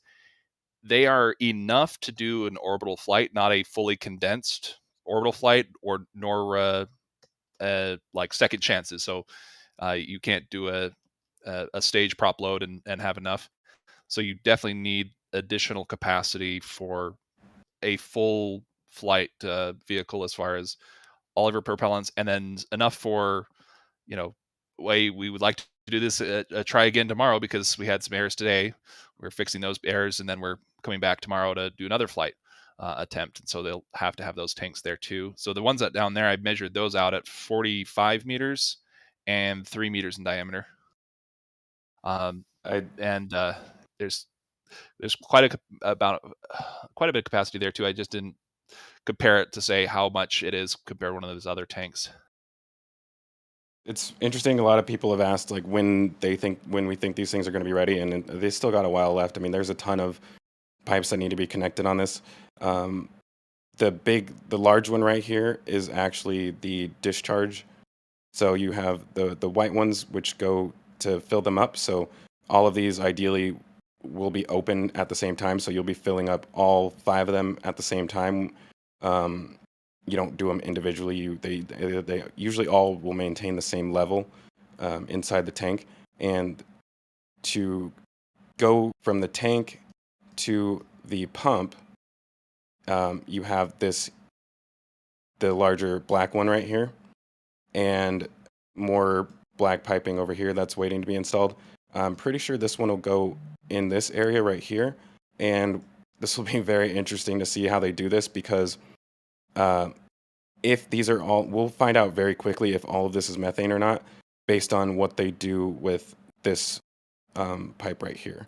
So this one that connects the two existing methane tanks, if they rip that out and connect all 7 of them together, then obviously they're all methane. But if this pipe comes through here and doesn't touch these at all, then to me that means that they're adding nitrogen into some of these, and which would also mean that they're taking it away from here, like essentially slowly getting away from these tanks. I mean, I personally don't understand why they even constructed these like this in the first place, because I don't know, it's just a liability in my opinion. They're too tall, and like if something explodes, like there's no protection for them. I mean, yes, there's a fairly thick shell, but I don't know. I've never been a fan of this idea of the way they have these. I wouldn't be surprised if they go to a complete horizontal tank system at some point. And another good reason to do that is you're increasing the surface area that all of that weight is being applied to. So instead of it being all, 6,000 plus tons of cryogenic fluids and water on this tiny pad, you're spreading it out over a larger area, which would help with their water issues that they've been having. But yeah, we will see what they end up doing with that. So, Go Golden Boy, I ahead. one of should the really reasons. break in at this point and say that we have a super chat, very generous super chat of $25 from Rocket Profit, one of our biggest supporters, who says, for 300 likes, and another one we hit 400. So everybody hit that like button. We're at 357 now, and don't forget, at 420, RGV will drop those wallpapers. And close to 500 people watching. So thank you everybody who just joined us in the last few minutes. We appreciate you guys being here, and hopefully you guys don't think we're at the end of the show because we're at the launch site now. We're actually jumping around more than we have in the past. So yeah, we'll be going to the build site here shortly, and we probably will even come back here honestly because I think I'm going to inevitably end up missing a few things. Yeah, thank you guys for being with us. And if you guys haven't liked the stream already, please do. We just hit 500 people watching. Actually, 5 people just left because they didn't like that. But yeah, thank you guys for being here. You know, I'm always excited for Saturdays. This is probably the highlight of my week, even though I was late today. So Golden Boy, on Yeah. the tank farm, the reason why they did the vertical tanks is probably economics. It was on paper, it was going to be cheaper to do the vertical tanks than buying the horizontal tanks that are already done.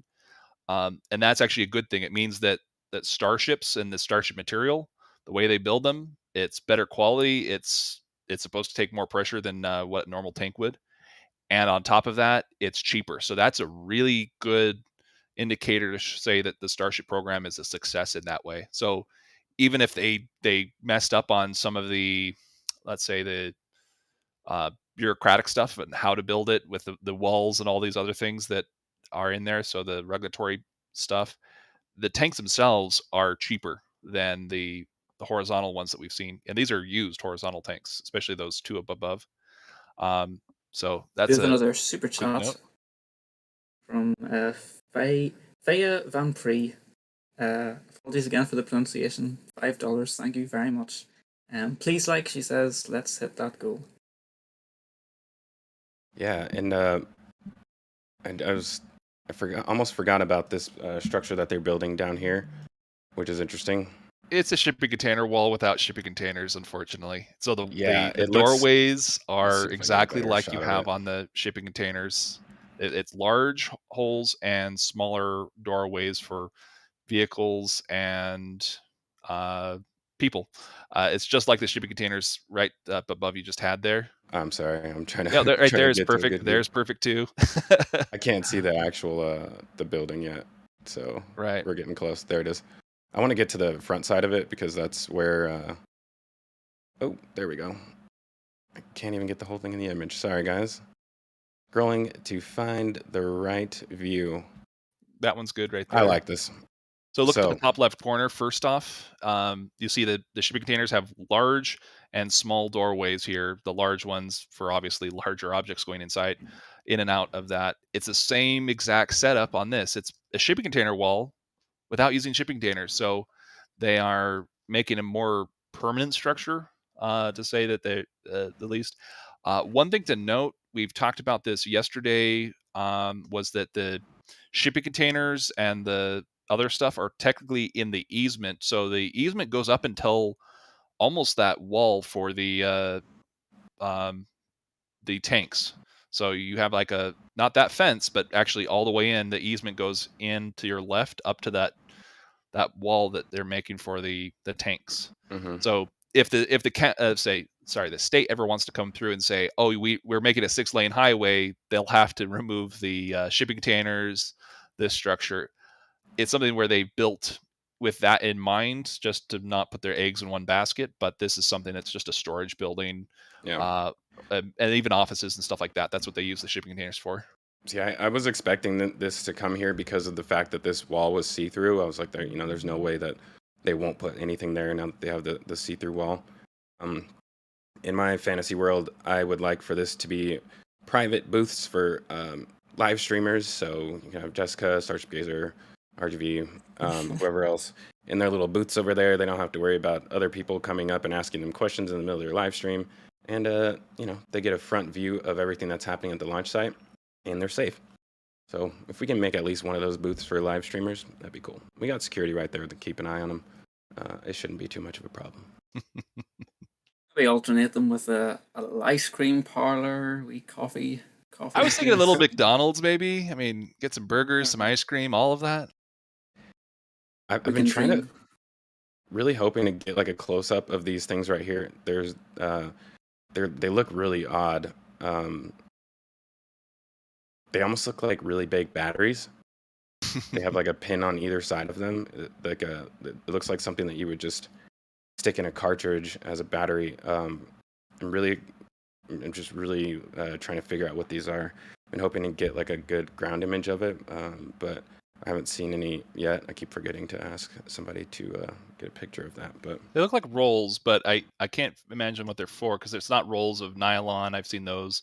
These are more white, so potentially it could be wrapped in saran wrap or something. And then it's like steel or some other coating for maybe the building itself.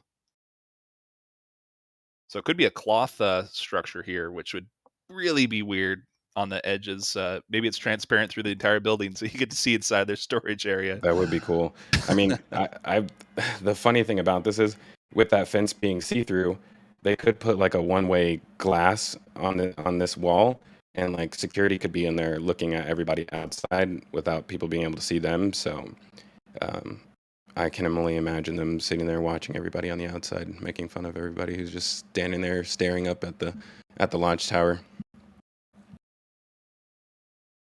I think oh man, these flex hoses are still here. I really hope that these aren't like a major problem that is arising somewhere, where these are actually being swapped out on the launch mount. Those look like for transport stands and things like that. So I when hope you're so. moving around the ship or booster. Yeah, I hope so. I think we are just about ready to go to the build site, but one last thing that I've wanted to point out. I am almost 100% positive this is a water well right here. That's a fire extinguisher. So remember, it's a launch site or landing pad. They have 4 of those. So there's one to your left. One. So there's one to your left. Keep going down left. It's red just above there. There it is.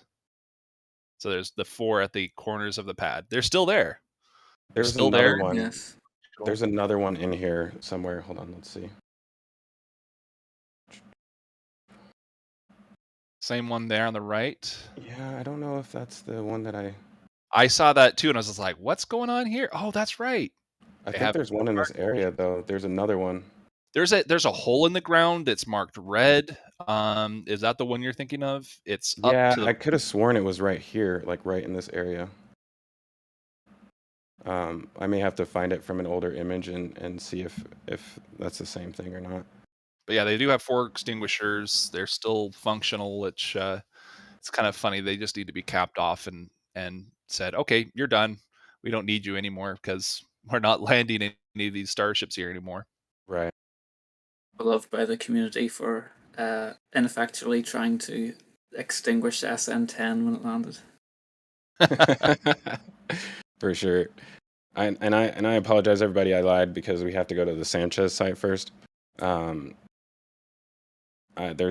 build site is gonna be flow for us to move through because there's so much happening over there. So I figure we should probably go to the build site Sanchez first. And one of the things that I literally just now noticed is the fact that 3. All of these the blocks for the bridge cranes are here, and there's actually 3 of them, which is weird. An extra in case you need to do maintenance or other things. Maybe there's an extra, or maybe there's another bridge crane coming.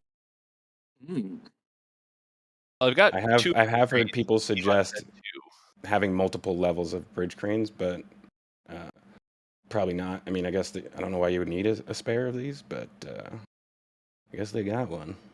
With 2, you have kind of more than plenty, and they traverse the entire length of the facility. So you can already do tandem lifts with the 2 bridge cranes if you need to. The 3rd hook really is probably just a spare for maintenance and other things like that. that or one of them is damaged and they had to get a replacement. Yeah. They probably Can't wait learned to from get that inside. situation. They probably learned from that situation where the skate fell off. Right, bring an extra. Hey, we're almost at 400 likes. I don't think people want that wallpaper though, Mauricio. Yeah, we You only can send it to me. likes. You get a free wallpaper. Nope, Limited we got to time get to only 420. stream. We got to get It's to 420. 420.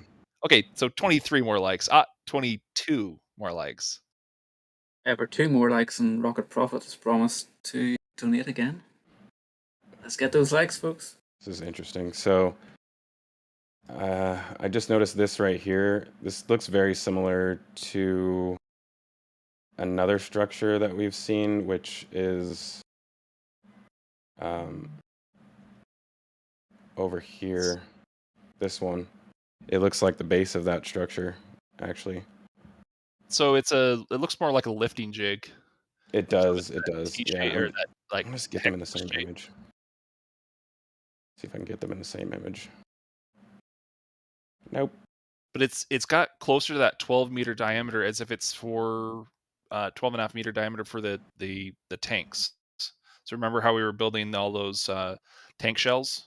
Yeah. It seems to be closer to that diameter because it's way over 9 meters. So you've got 12.5 meters down to your bottom right there.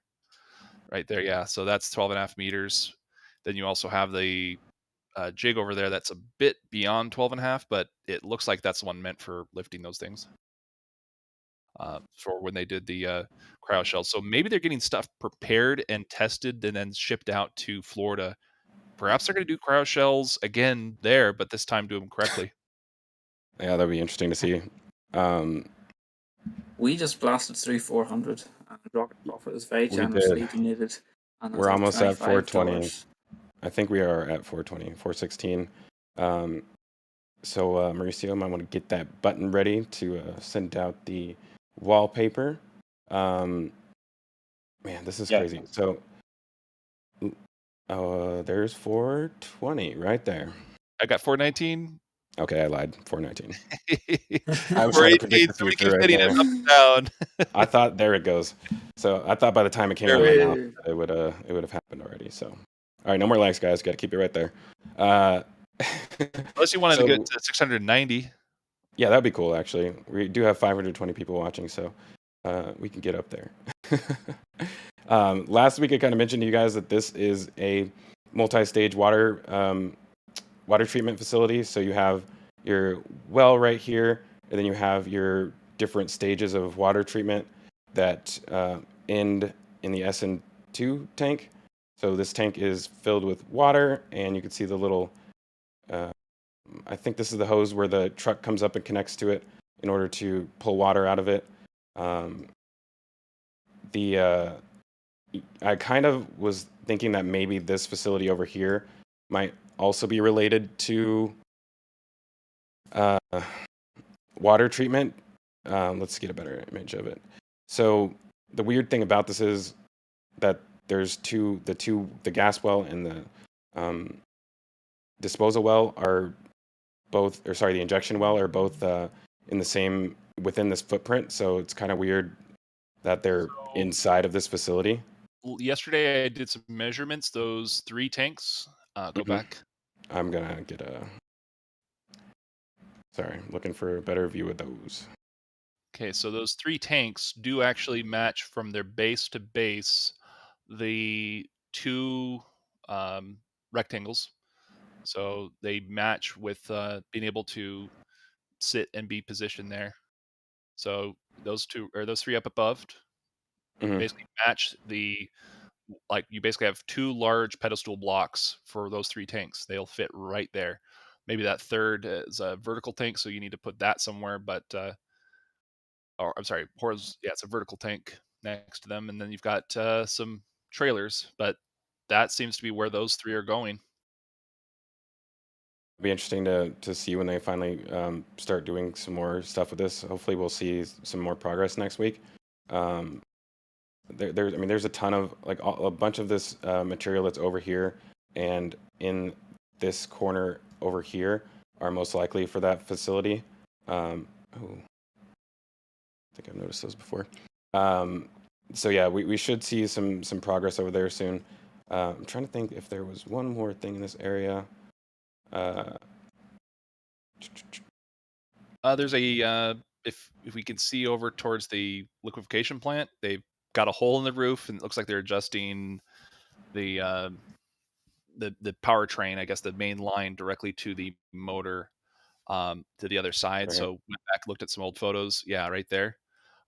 So they are either replacing the train itself, so they're just their drive shaft, connecting the two systems together, or they are replacing other components. But it seems to be that's what they're going for. I I just noticed this is I did see somebody ask me a comment about why I think 420 won't fly, and I won't get too deep into it. I am not actually emotional about it. I just don't think it's that they should fly them. But on that note, these pads right here are used to create booster staging pads, or not staging pads. Basically, okay. So they use those right here on the stands. So they've been getting these ready. They have several of them laying out here, and I'm pretty positive they're going to be creating another display stand soon. So we'll see when that actually happens. They also have the let's see if I can get a better image of it. Perfect. So right here you can see they're setting up some new drainage. This area clearly has water underneath it, just like everywhere else. And when you put another booster in this area, you're adding another 160 to 80 ton vehicle pretty much right here. And so you're going to be pushing down on this pad even more. And you want to have the water needs a place to escape. So this is part of their drainage system for that. And this rebar right here is what they use in order to it's the same width as these, essentially.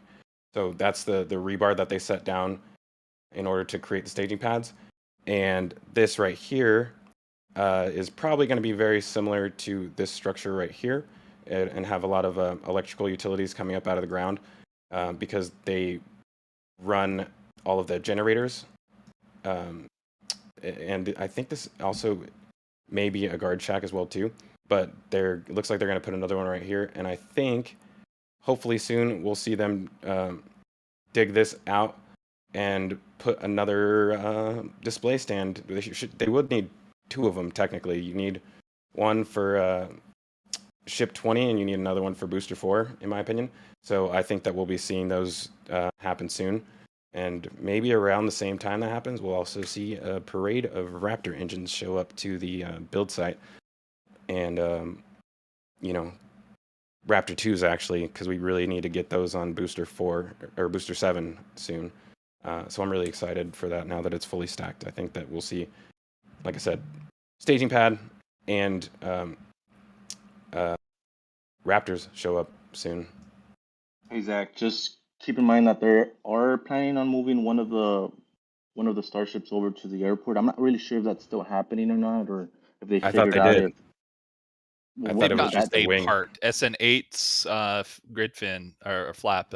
They moved that over. The question is, are they still moving over other components like a whole ship? It sounds like they are still planning on it, but it's going to take a lot of infrastructure changes because they've got high tension power lines. They have street lights that are strung together. They have to remove all of that in order to make that happen. So it's going to be a cost that would be borne by probably the person or entity wanting that, which would be the Brownsville International Airport there. Just a note on that. I actually, when I left Starbase that particular day, I counted the number of power lines and streetlights. It was way above 60 obstacles that they had to remove.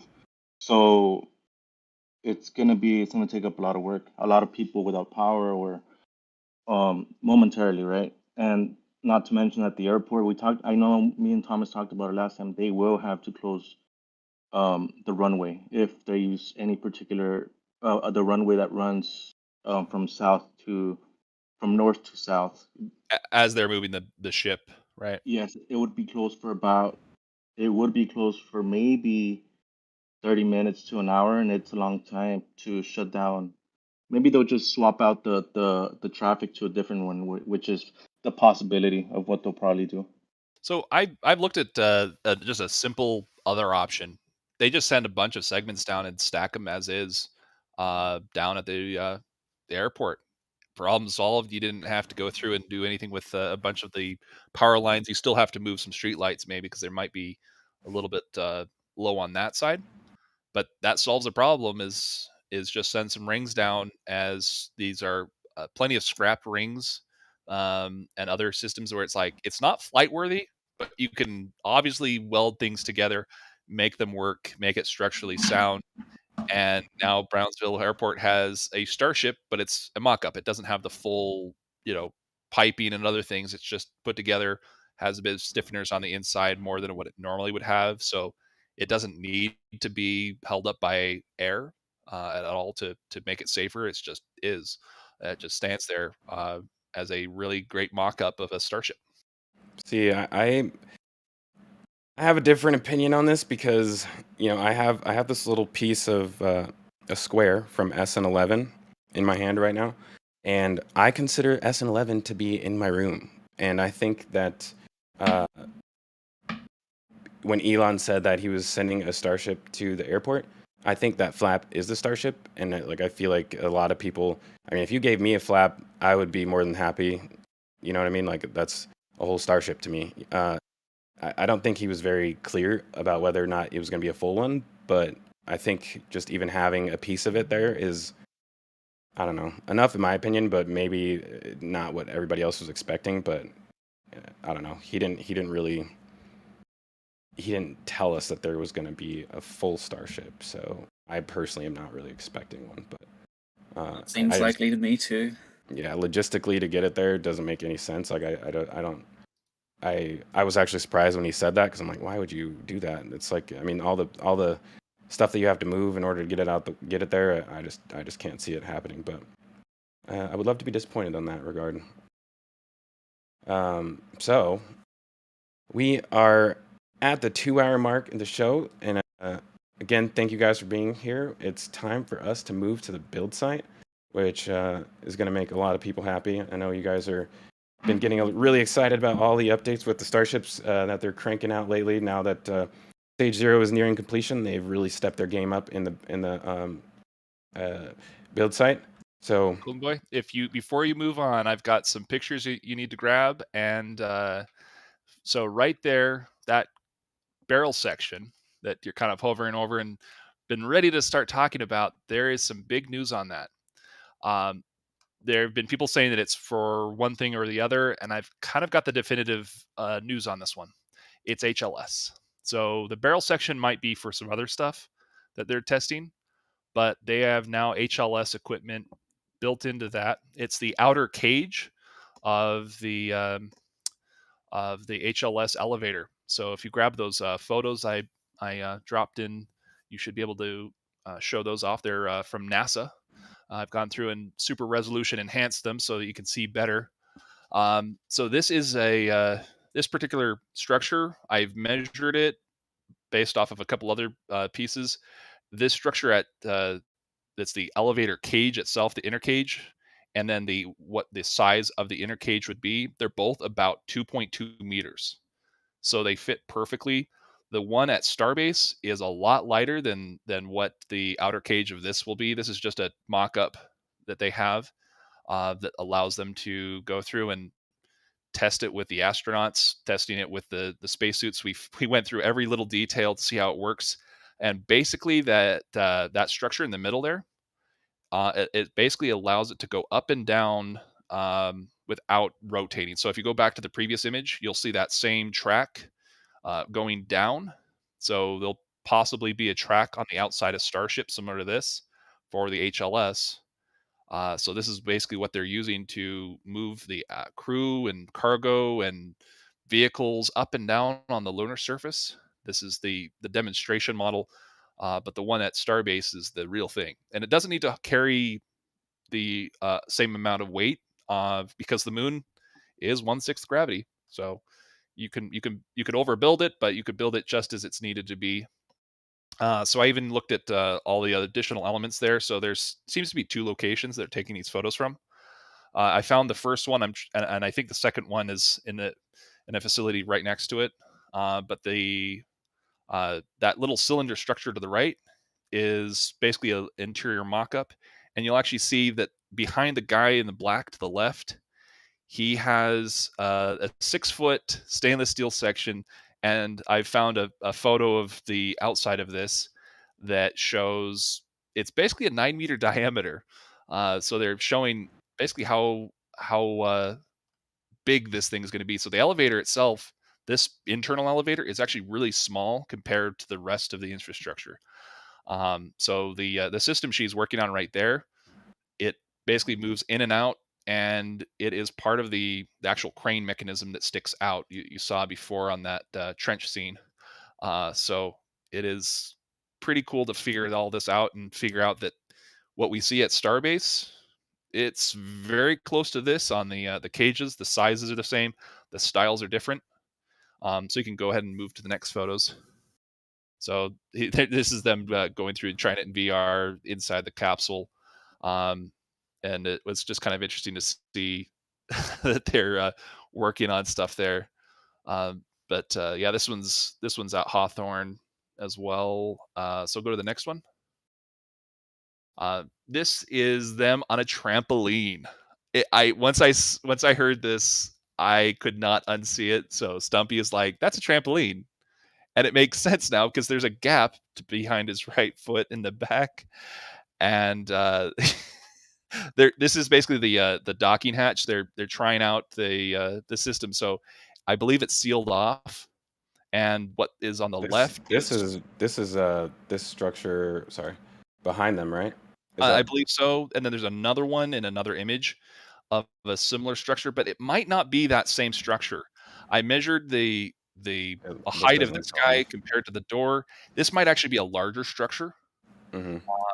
That is seen in the next scene, I believe. But I went through and measured out the chair. I found the same model of chair. I found all the little things, and I looked at this, and before I even saw the label of what this was, I thought, oh, this is obviously the hatch, the air access, or what is that called? Where you're basically going in and out of the vehicle. Airlock, yeah. Because right there on the left, that is a system, looks like what you'd have for like a Honeywell or something, that it's scrubbing the CO2 out of the atmosphere. So these guys should technically be breathing their own air. Indefinitely, that's why they're doing the jumping jack. So go to the next one. There is that same structure. I believe this is a different one, but it could be the same one off to the right corner. So I was having a lot of fun analyzing these because these came out with the NASA PDF. I ripped the PDF. I went through and enhanced the details a bit. So there's some weird strangeness in some of the pictures, but it looks really good. Yeah, they're testing it out in all the different ways. So this one looks a bit lighter than the one we saw outdoors. You can see how it looks stainless steel instead of white. I went through, and this is one of the ones I measured off, that a couple of 2x4s that are 3 inches tall on the floor there to the left. I used those to get the entire height of this guy, and that's where it gets to be 2.2 meters again. So that was very useful to be able to figure out, like, what's going on here. Are these the same things? And so what we see at Starbase, based off of the measurements here and other pictures I've taken and gone through and compared the sizes of the internal framing, it's 2.2 meters on both. And so that's a really good sign that is actually for HLS. And the barrel section itself has a really weird hole cut out at the bottom section. I believe that's just another testing for either HLS or a different article. So it's just a whole test article. I don't think it's really meant for anything except for testing. There was a question of it was for Ship 24.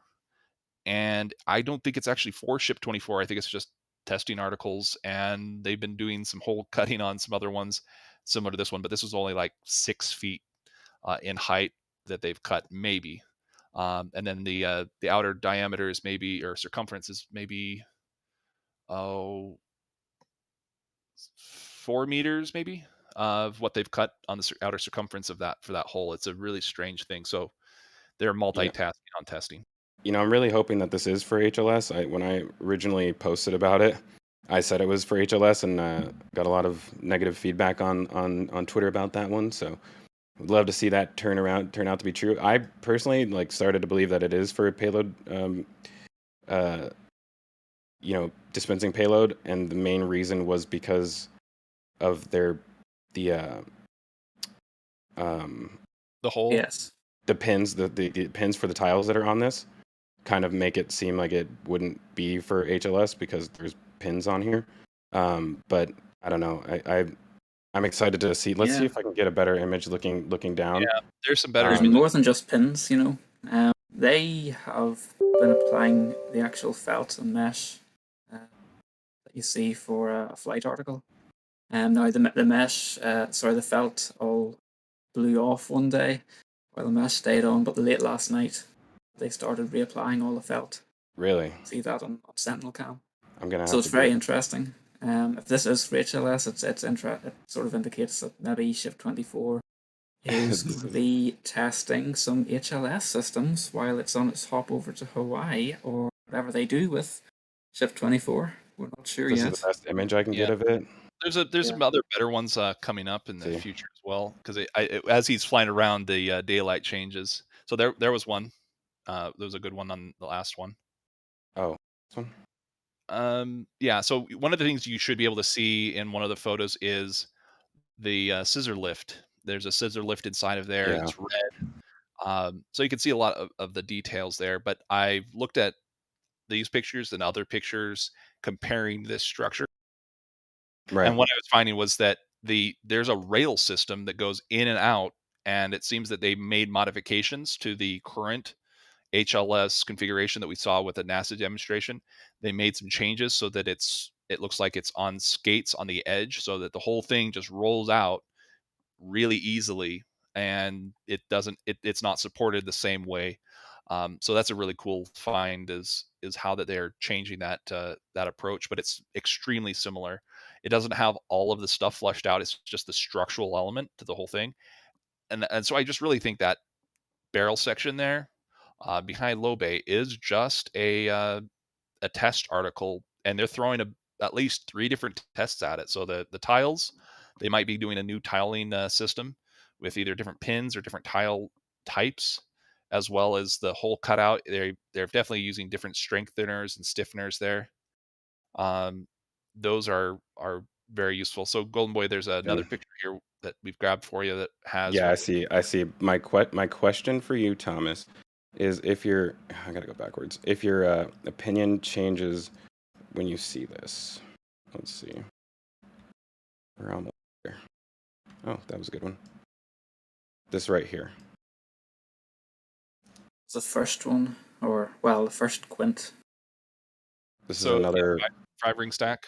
Yeah, with the same internal bracing installed on it. I'm not the internal bracing itself.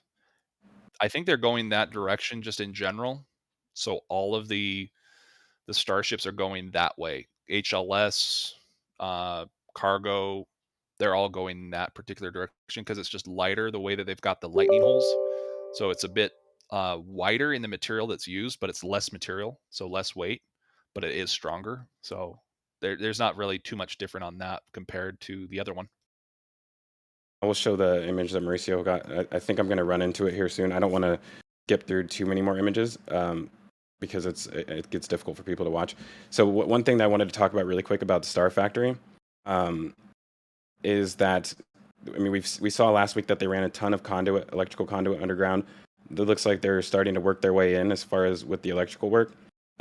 They've got a bit of framing up for the actual floor. So maybe soon we'll see them pour that. But even more interesting to me is it's easier to see now that they've put concrete over it.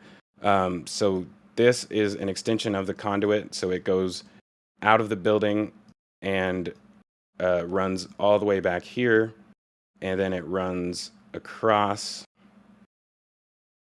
to here, and now they're currently digging up the street, and it's about to go underneath the street. So initially I thought that maybe it was just going to end over here.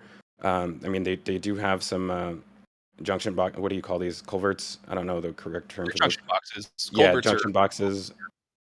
So they may end up putting another facility over in this area, but crossing the street, there's only one. There's a few reasons I can think of to cross the street, and here I talked about this earlier, but I think now is a good time to go back to it. Oops, wrong one. So back to this BFC Shed Area. Last week I mentioned the fact that these boxes on the ground are actually server cages. So there's let's see, that's 9. There's close to 20 server cages that they have, so they're going to be like drastically increasing their basically computing power here very soon. So, and this may even be more of them, honestly. I think they're the same thing. So with this amount of computers that they're going to be installing, I don't know if, I mean, I imagine that it may happen in this area. It's kind of hard to see from this picture. I don't know if I can even, I may have to, let's do a long distance shot. I should be able to find it in one of these. Now, are you sure that those are server cages and not utility boxes? When I was out there, I took a picture of them and the label on them. They're server cages. Oh wow! Looking from this far away, I'm thinking about whether or not they will build a facility on this little pad right here, because that's kind of where the electrical conduit is leading to. And if they do, then that is going to be their computing center, which would make sense to feed your comms maybe back to this building. I don't know. I think it might be the other way. So that looks power. So that concrete covered in red is high voltage power. Mm-hmm. You don't have a massive data center for doing something like that. You would have it for your raw power. So it's probably going to take a left and go out to the street where you're going to pick up power from, what is it? Magic Valley Energy, or whatever it is called. That's the local co-op that's running the high tension power lines. And then they also have, as you just showed in that tracking station area, they do have backup battery banks, solar, all of that. So there is power over in that direction, and they're just trying to get to that area for the power directly. That makes sense. Yeah.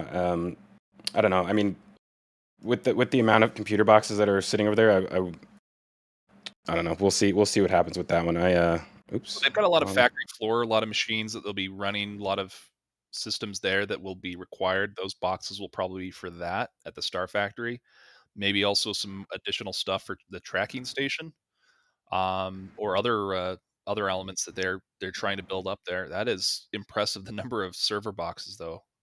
It's I was kind of shocked when I saw them standing up, and I was like, "What is that?" And it took me a very long time to get a good shot of it because I don't have the greatest camera. But I was able to figure out what they were. And speaking of boxes, right here we have, I mentioned this a few weeks ago, boxes of solar panels. So they started installing them.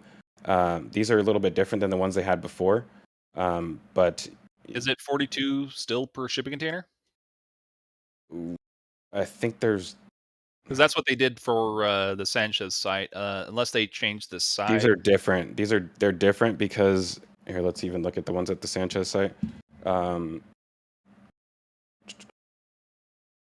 So, I guess they are similar.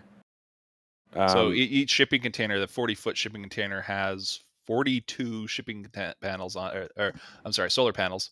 It's a very Elon number, and I love that. And I even went through and did some energy calculations with others to say, okay, at winter, how much does this generate? And then, you store that at during the day when you have your peak hours, because they won't be able to use up all of the energy typically. But this is a factory. They do a lot of welding. They'll do battery backups. They already have quite a few. They'll need some more. But this is a really good sign that they're able to use this. So they use these as shade. They use these as offices. They use these as storage. They use these for privacy fence and security.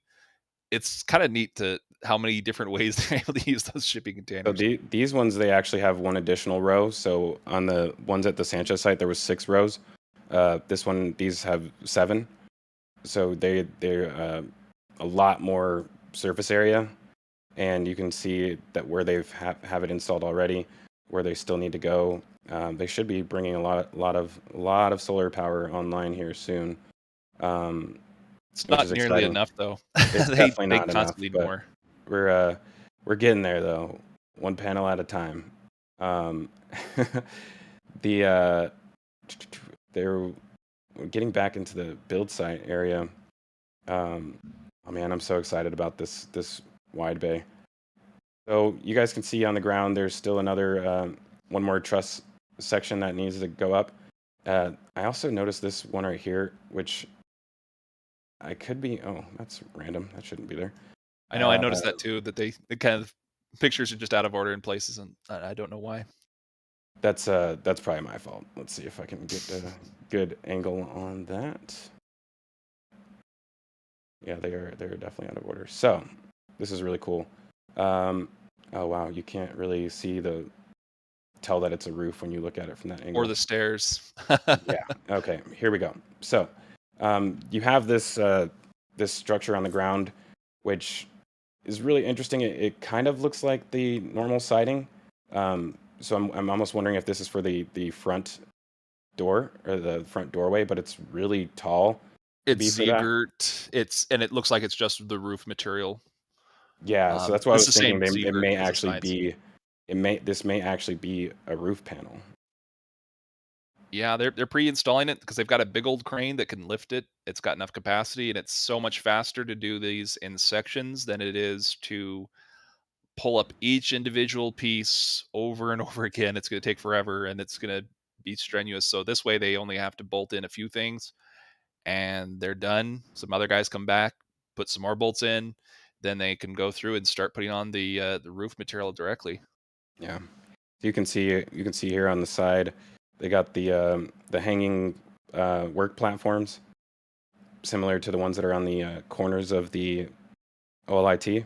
These are basically like the window washer platforms to allow them to install the siding. They do have some very large scaffolding platform set up on 2 sides of it. There's another one.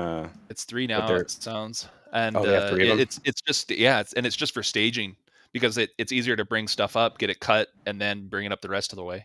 Right. Yeah, I like that. And up here you have the roof section. So they put all of the outer framing on first, and then they lifted this truss section on after, and then they also lifted up this beam right here. And by the time Mauricio had done this flyover or finished this flyover, there was another one installed right here. So I think there's also tabs that go across these that will allow for a floor platform, which only makes sense. And the other big thing, which is hopefully we'll have, there we go. Look at that. That's the shot that we were looking for. Yeah, this one's even better. Yeah, so you can't see that, but the darks that the scissor lift confused and confuddled me so much because it's in the shadow. You can't see the rest of it. There's just at the very bottom corner of that top part, it continues on down for the rest of the scissor lift, and you just don't see it. So it looks like it's at 2 different angles. It's not. I just had a hard time seeing that. But if you scroll down just a little bit, you can see that hole. So you see that white line that continues from that part and then goes all the way over to the right and then up. That is the hole. It's right there. Yeah, that's it. There's a massive 5-6 foot hole right there that goes from there and continues all the way across to maybe about 8 meters over, or maybe 7 meters over. Keep going, and that's the hole. It's just in the shadow, so it's hard to see, but it's there. There's a large gape in that barrel section, and that's why people believe that it is for satellite deployment. It would be useful to do something with satellite deployment similar to that, but I think it's just a structural change to confirm that, okay, this thing can hold its own weight and mass with the elevator scaffolding on the inside. So there is a picture that you can bring up that, Sam, thank you for that. So this one's from Nick. Does Nick have a full name there, or a handle? He's our modelling whiz at the Ring Watchers. He gets on the photos and makes out models before you've even asked.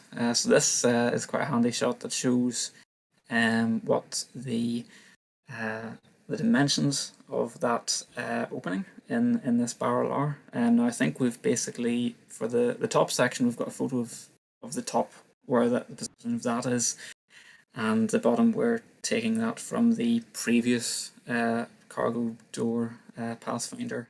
But you can see that it coincides with the forward dome, which is quite interesting. I don't think anyone was expecting this shape and position of door. Yeah, it's really weird to see, like, what is that door for? Is this going to be HLS related, or is this something else? I think that they've got a lot of different testing that they're doing, and it could be that they are doing not only Starlink but HLS on this, and they're also testing heat shield tiles. I don't think this is for Ship 24, but that's just my guess. They kind of go through and will make test articles like this, and then just kind of throw it away by the wayside, because it's like, okay, this is version 2. Version 3 is the actual one that we are using. And they do that a lot. Like that okay, so this is one of yours, Sam, but that top left dome, that is kind of a similar thing. They'll stick a dome like that over there, and it's done. It's cooked. It's never going beyond the the future building. Typically that's where they will stick stuff like this. And so that might be a prototype for Ship 24 and above. Yeah. So we've got another one right there. It's forward first section. of the new domes right here. This is very exciting. Now this one is the very first one made of 18 stretch form panels, a bit like the Nosecone. And you can see, well, the welds here are very obvious, but this is made of much fewer sections than the domes around it. Domes that have been used to date, made in 3 sections. The knuckle section, which takes it into the cylinder, made of 30 panels. The frustrum section, that sort of conical section, made of 6 panels, and then you've got the cap on top. And this is just straight 18 panels. Now it's got little cutouts in some of the welds, which indicate that it's the first attempt. It's a Pathfinder, probably not going to be used for anything. What kind of welding technique they're using here, because it could be one of 2 things they've really gone for. Stretch formed, it seemed they use either laser, or they may have gone to something really expensive like friction stir weld, which is really strong, but it's an expensive process. I don't expect to see them do it here, but the width of those welds kind of tells me that it might have gone through that direction. Interesting. Are we open to spending a moment just going through what's in this particular shot, because it takes in quite a lot. Yeah, go for it, Sam. Please. Cool. Well, very top left there, we have what at first glance might look like a ship forward dome, but Starship Gazer got some close-ups, and there's a line drawn on that cap, which is where they'll cut out a hole and turn it into a booster common dome. And that, well, it would have been for B10, just sort of projecting forward, but B8's common dome section appears to have been scrapped, so they might swap in B9's common dome section for that, and then this will be for B8. Then what your mouse is on at the minute is a ship forward dome, and you can tell that by the 2 holes that take the methane and NOx down from the header tanks and the nose cone. Then down left from that, is a booster common dome, and you can see the ring that's been placed onto that, which anchors the grid fins, and that should be for B9 as well. Below that, you've got a ship common dome, and whereas this previously would have had the methane header tank sitting in it, it just now has a sump in the same way as the booster common dome. And so you'll see it's kicking about. It looks quite pointy. By the way, the that circle to the left, and you see them all over the place here. Those are tank heads, and they're made by Baker Tank Head Corporation in Texas. I found an errant label once and tracked it back to them, and it was like, oh my gosh, these are the exact same things, and they build these things like crazy.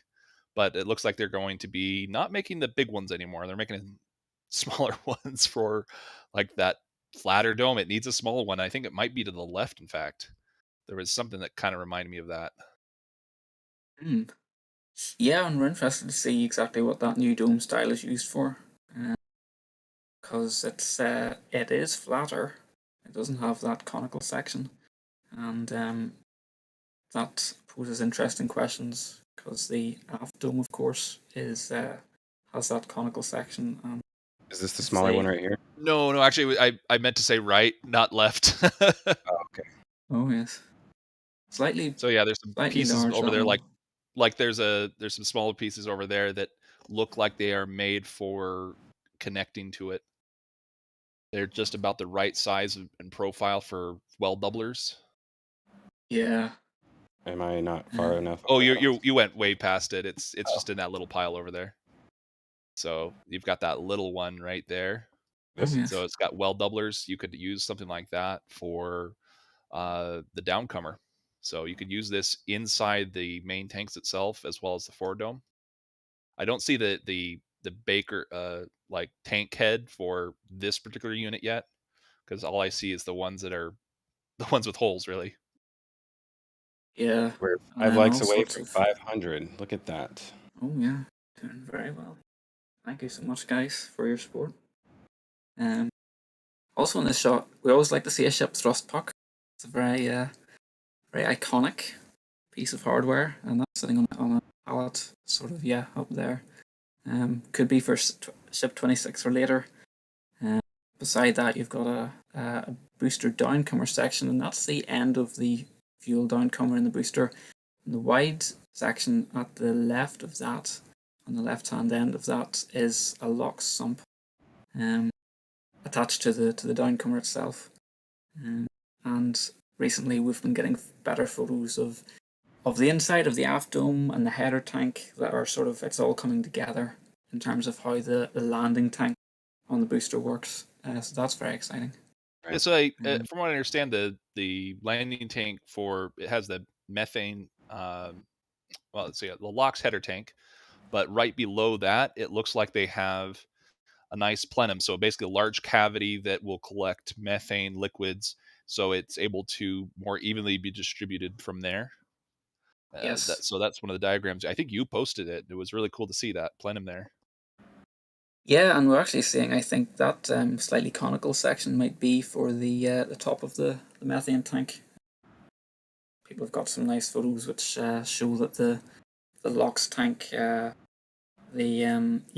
if you sort of zoom in, that smaller dome with the hole in it, that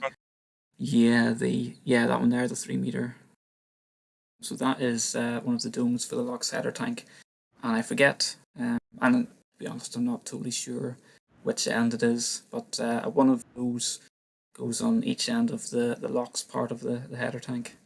It goes for both sides, so it's the same shape. They like to use standardized parts if they can. Yeah, one has a larger hole. There's one with I think maybe a 1.3 meter hole, one with a 0.5 meter hole, and I can't remember which one this is, but it's super cool to see that puzzle coming together. This is an amazing puzzle, and it's the puzzle that we're putting together and figuring out, like, we're reverse engineering what they're doing and figuring out their reasoning and logic behind it. It is always such a treasure trove of knowledge, and it's for a future rocket that is going to launch very soon, I think. So July would be my guess, but we're putting this all together and seeing all the bits that make a Starship program happen, make massive rocket factories that just pump these out probably what 3 a week or something was one of Elon's goals. Yeah. And it's just incredible to see that, and it gets that like 1,000 starships that he's looking for in a very rapid cadence. There's all sorts of opportunities for tourism, Mars, Starlinks, even if these are disposable. That's actually a great view of that, the other side that we I were was looking at hoping I before. would get a better angle of it, and here we are. Yeah, Zoom this in some is more if you the can. this is well, I suppose this is the second cargo door Pathfinder they've done. They did a very rudimentary one a while back using parts that might have been for ship 17, ship 18. But this is the first. This is maybe the most good looking one. It has a latch mechanism on the edge of the door. Can't see in here, but we've got ground photos, and you've got all this structure inside that presumably is to do with allowing that door to open. So when we've talked about this before a little bit, but that latch mechanism, is this the one that's the whole massive panel lifts up and down? That's Yeah, the right side panel. Okay. The one of the theories that I've had on this is that because they like to standardize parts, this could be that the panel door opens and does the opening, but it's also for not just HLS, but for Starlink or other payload deployments of similar satellites, so that the Starlinks would basically go from the top of the nose cone down and then would be ejected out into space one at a time. sort of like a Um, Pez dispenser. yeah, exactly, like a Pez dispenser. And so you'd have one system for two rapidly different variants of Starship. One's for cargo delivery, and one is for human landing services, but it satisfies both. So Yeah, that's one of makes those cool sense. things that it might be they go that direction. The internal components are going to be different, like the elevator. But yeah, it's really cool to see that. Let's break in at this point and say a big thank you to Rocket Profit for another $25 donation, celebrating 500 likes. Thank He you very much. says, "Woot woot." Yeah. I'm really sad these grid fins haven't been installed yet. I was thinking that they would Yeah. go on before the full stack was completed. Yeah, that's what I've seen previously. But there is Booster 7 in all its glory. So far lacking grid fins. What is this? It I think looks like that's one of those the services boom crane. lift. The wind services man Boom lift. lift, yeah. Boom lift. Okay. It's basically a crane, but it's a boom lift. Yeah, you can see all of the the COPVs pretty clearly right here. They still got that work platform up. So I mean, I'm pretty positive they're done with. They've completed that weld, but They're inspecting it still. yeah, probably still inspecting it. But that the COPVs, the way that they've got that, and we've seen that it looks like they're doing it not symmetric, but it's all, let's say, on the left hand side. And this does allow them to do a bit more drag. So the vehicle is more stable and it has more drag as it's falling through the atmosphere. So it kind of acts like a starship, the way it has instead of using flaps, it uses the grid fins to slow itself down and stabilize it, and it changes its pitch and angle of attack and everything else. But the angle of attack here is even better. So it's basically more blunt force falling than it is, tail directly straight down. So that's kind of a cool way that they've done that, and it just saves so much weight as well with the, uh, the covers themselves, going from the old SN4 method to this method. It saves weight there, as well as just aerodynamically when this is launching. Your profile is super thin. I think Sam, you had a nice graphic of that at one point. Do you still have that graphic available? Yeah, that's another one of next. I shall see it come. I'll let you go find that. Meanwhile, there's another super chat if you want to grab that. Yeah, I'll do that. So we've got a super chat from Dad J08. Donated $20 and says, "Great job, guys." So thank you very much, Dad J08. It looks like Job, actually. I think it's supposed to be Dad Job. It's just legal speak. On that note, we really definitely appreciate all of you guys, for all of those who are not only members, but those who are patrons as well too. One thing that we haven't done thus far is kind of like get you guys more involved before the show. So, if you guys are patrons and you have a chance to go through the pictures before the show, usually they're out, 24 to 48 hours before the show. So if you guys look through the pictures and you find things that you want me to talk about, or if you guys have questions, feel free to DM any of us pictures with your questions, and then we'll be able to address those on the show. It's kind of nice for people to like actually see them ahead of time. But for those of you who just like to watch it this way and not look through it yourself, that's fine as well too. But I just want to throw that out as an option to kind of get you guys a little more involved. It's cool to. I kind of view this as a scavenger hunt myself. I like spending time just going through these. So if any of you guys are like me and want to participate a little bit more, feel free to go through these ahead of time. And like I said, send us your questions. So grab that picture again that I just posted there, Golden Boy. This is the flight profile that Sam is and other ring watchers have come up with, and it's something we went through a bit last week, but it's still worth noting to go through. That flight profile, you can see all those pieces just sticking out on the left one. That's basically booster 4. The right, this is now booster 8. The way they've got it set up for the profile, there's still a little bit of stuff sticking out, but its flight profile is greatly enhanced with the way that they've got that. So it has a bit better drag when you're trying to kind of do a little bit of aero braking. With the way they've got the grid fins, it's an X-wing configuration, and so it wants to maneuver that and make that more controllable. Roll is not a big issue, so it's not in the plus shape. It's really making sure that they have their that I guess you could say that the flamey end down kind of more sideways a little bit, so they have better drag and they can make that thing really slow down quickly on reentry. So that's a really cool way of doing it. Oh, we've got another super chat. Yeah, we've got from Jim Cavett, another $5.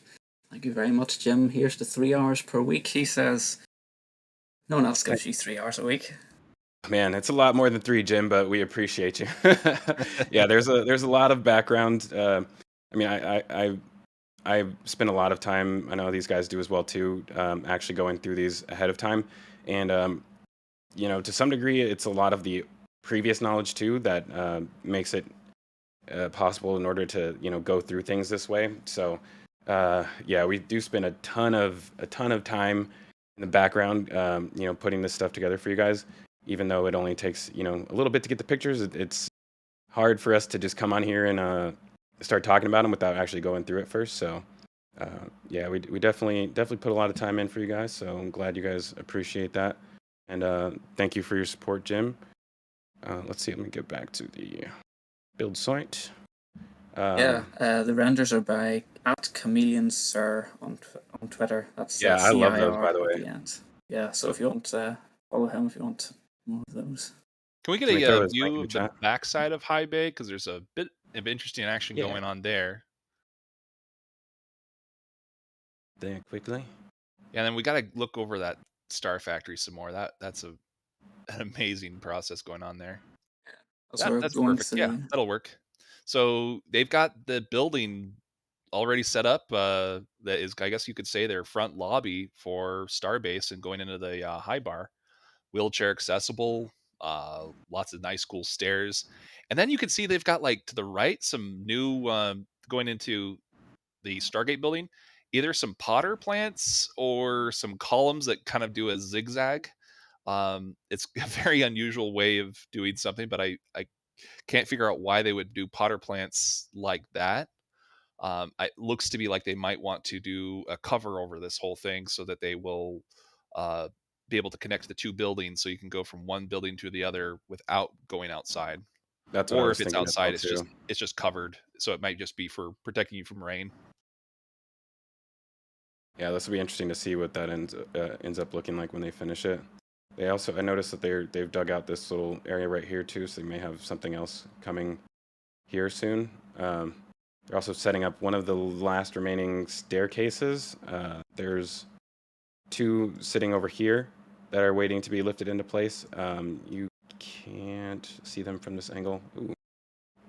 No. Yeah, that's the other staircase, which is temporary. It's scaffolding. Yeah, I don't know if I'm going to be able to get a good image of it. You almost have to be upside down when you're right above the Widebay in order to see the stairs right now. Let's see. Oh, this might give it to us. Nope. You can just barely make them out right here. Yeah, and then it just ends. That was yeah, probably it's the too best hard to see picture them. you can find of it. Yeah, unfortunately. You won't find it anywhere else. Give up on that one. I looked for it as well. Yeah, it's a tough one. Let's see here. We got about 10 minutes left, so I want to make sure that Thomas, you said you wanted to talk more about the Starfactory? Yeah, we could just go over it a little bit more since it's huge. Like this building itself is going to be about the same height as the current tents, but it's going to be the whole building will be the same height as the current tents. I believe they're going to start off with this one probably with doing the nose sections because that's kind of the direction that, well, the building next to it is. And so they'll be able to pump out nose cones a little bit quicker because they have more floor space. Right now, only the nose cones can go through the very center of the tent. There's other segments of it that can be on the perimeter of tent 3 just above it, but this will allow them to pump them out a lot quicker. But the strangest part is that we can't figure out the entrances and exits of this thing the way that it's set up. We've got like weird columns and the strangest spots. So like the one on the right does look to be an entrance and maybe it's also an exit. And I also did the measurements to compare where the columns are at. And yes, you can bring 9-meter sections through the center of these where you've got the columns. So the columns are the big gray spots. So those gray spots are the columns, and you'll have those are really the foundation. They're not quite as large as they look. I mean, they should just be in the center, so they won't be as big as this whole pad looks. The pad is large in order to tie it into the floor. Yeah, but it looks like there's rebar there too to tie it in the floor. That's that's what I meant. The rebar sticks up, and once they finish up this groundwork, they'll probably be able to start laying rebar for the floor that these will tie into. They'll probably put the columns in first before they lay the floor, though, I imagine. Are those little frac buckets that basically where you put water and other things that are in the trenches? These? Yeah, these are concrete cleanout. Okay. Concrete cleanout buckets. Because it looks like there's water inside of those. Yeah, I wonder if they're using them to put the brackish water that's in the ground there. They could be. Usually they'll actually use the concrete trucks have a water hose on them, and they clean out the chute and the actual inside of the concrete mixer, and they'll put them into these containers. But I mean, with the amount of concrete that they've been pouring in this area, it's not really that surprising to see them in here. I mean, they don't want to have to drive super far away in order to do that clean out. But you do also want to do it far enough away where it's not like impeding the traffic that's coming through here. Yeah, but they've got a lot of power. That's a power distribution unit right there. I suspect that one is going to be kind of temporary, that they will move this after they're done with the building and construction. So they need power at the building. This will be one way they do it. And maybe those are not just power, but also potentially water lines, because that's what they look like to me. They look like water lines. That is interesting. You're going to have a fire sprinkler system with a building this big, I suspect. And it does go outside of the building. It doesn't go into the regular trenches, but it seems to be over the power lines is the water lines. Power lines are buried in concrete. So, but we do have a request from Jim Cavett. Asks, can we see the progress of the Aerostream camp maybe on an upcoming show? But I think we could do it right now if we've got a little bit more time. We've got 6 more minutes. These? Yeah, those are ones right there. Yeah, they got a nice little parking lot here now for them. Looks like they're powered by these power generators on the left and the right with and the they got red. the generators running to the little distribution centers in here. I don't know if Yeah, these it's like guys have power yet. gaff tape or something equivalent, a little bit more robust. Yeah, to so protect I mean, the there's a bunch cords. more of them that they will probably add into here, but looks like that's as much as they have right now. Oh, interesting. They finally moved. Oops. There used to be the two shivs that go in the launch tower they were sitting right here for the longest time, and they finally moved those. It looks like within the last like week. They sat here for several months, and I was always thinking that they were going to end up installing them, but they thus far haven't. Oh, look at that. That's weird. Looks like a little awning there. So Yeah. maybe it's an entrance to Entrance. Widebay. Like a walk-in entrance. Yeah, but it's really, really short. So maybe it could just be storage shed off to the side of Widebay. So you might not be able to go inside. It's just from the inside you go into another cavity inside the building. They've done the similar stuff to Widebay or Highbay, I mean.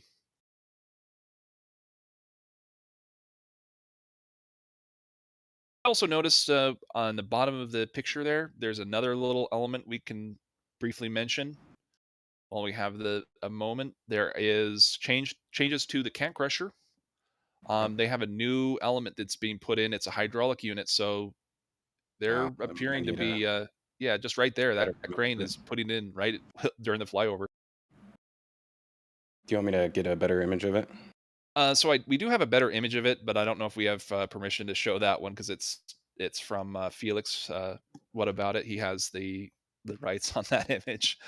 So I can probably find a image in Sanchez. Oops. Looks like it. I think Har pointed out that it looks like it goes over the hydraulic elements, so it might actually be a test. oh yeah, that's much better. The hydraulic elements. So yeah, go up to the right. You can see it's a little blue hydraulic unit right there. So there's a cylinder that's in the middle of all of that. So that's new to the can crusher.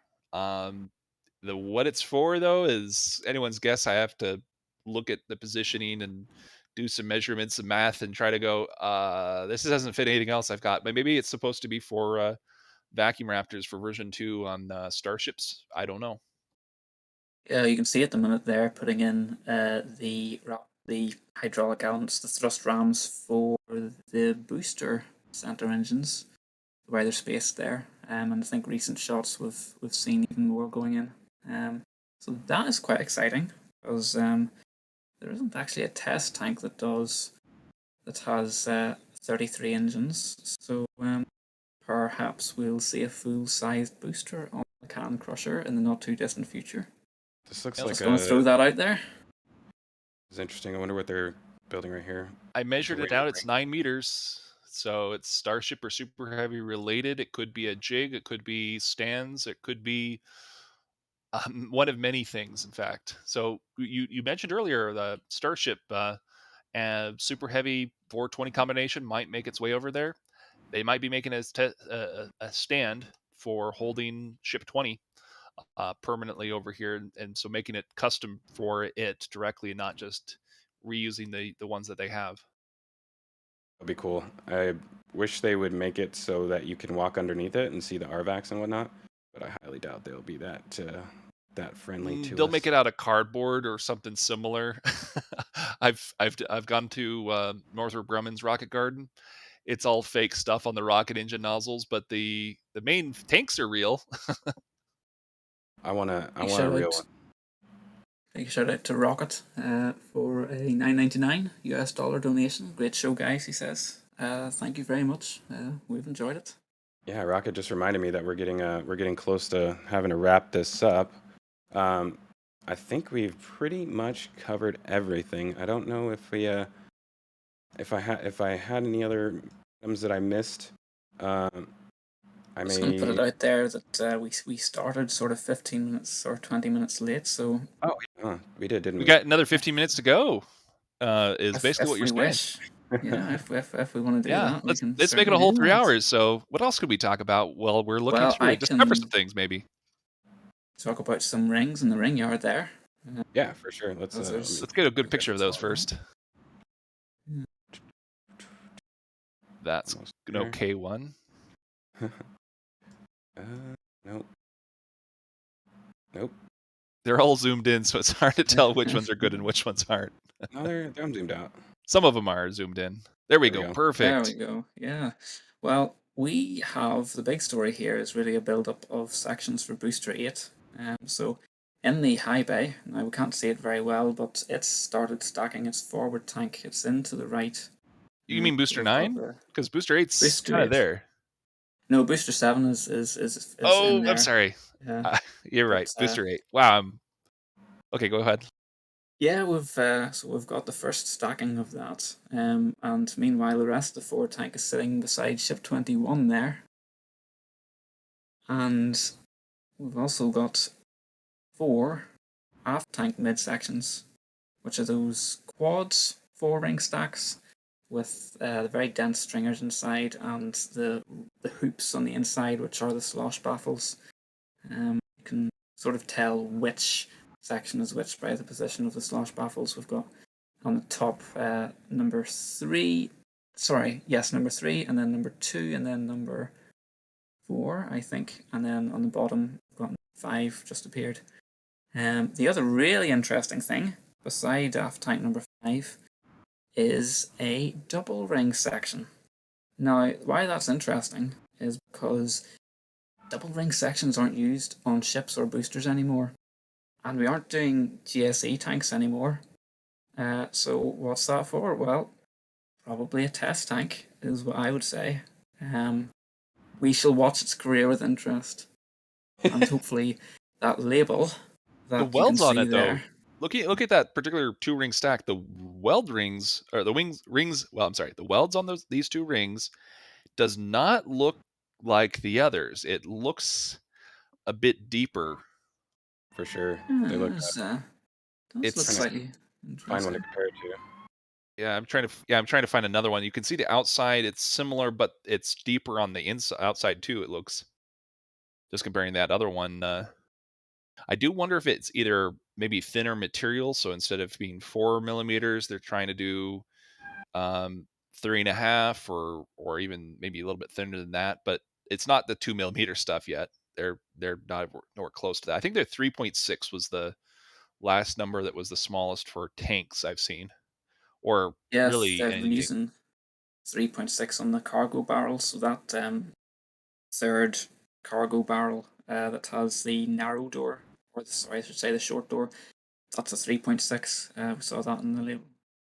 Yeah, and that's really nice because it's cutting off a quarter of the weight right there, and it's really the outward pressure, especially if you're doing, let's say, HLS or whatever. That's more than adequate to keep pressure in. Now, what about micrometeorites? That's another subject that I've never been able to figure out how to fix that one without maybe some sort of Kevlar coating either on the outside or on the inside, and that would still be doable. Yeah, that's going to be interesting for especially the depot. It's going to be sitting up there. It's going to need maybe some enhanced shielding, you would have said, for the amount of time it's going to be sitting up there. Again, can't really see from this angle into the mid-bay, but ship 24's common dome is stacked on its mid-lock section there. It was actually stacked in the high bay and then moved over to mid-bay. Usually they're stacked in the mid-bay, but this time they used and presumably the robot welder that's in there. It's pretty neat. But Oh, you're breaking up a little bit there, Sam. I think might be losing a little bit of signal on your side. I'm not sure. I Thomas, probably am, because despite having fiber broadband, I think we have a battle with damp, and that can mess with things sometimes. Yeah, it could also be on now. our side. It could be noise cancellation can interfere with that. So you might want to turn that off. Sometimes it interferes.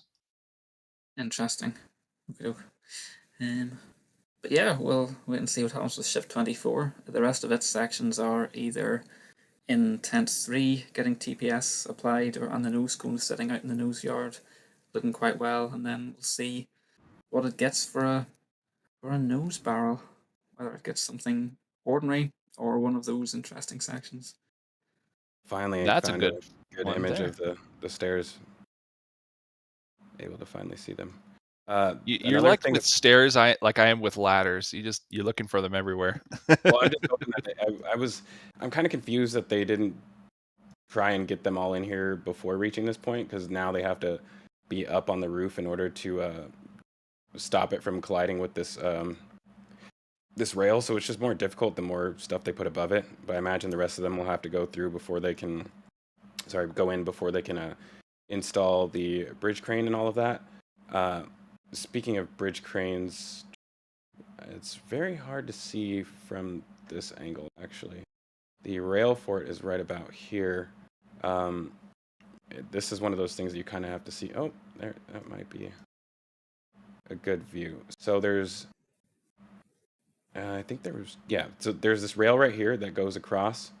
I think that they haven't, I can't tell if the other one is there right now. Oh yeah, they have mounted it.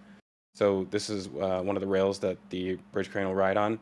And, I kind of explained this in a tweet, but for those of you who haven't seen that, this bridge crane the rail being below the roof section means that the entire upper floor will be accessible.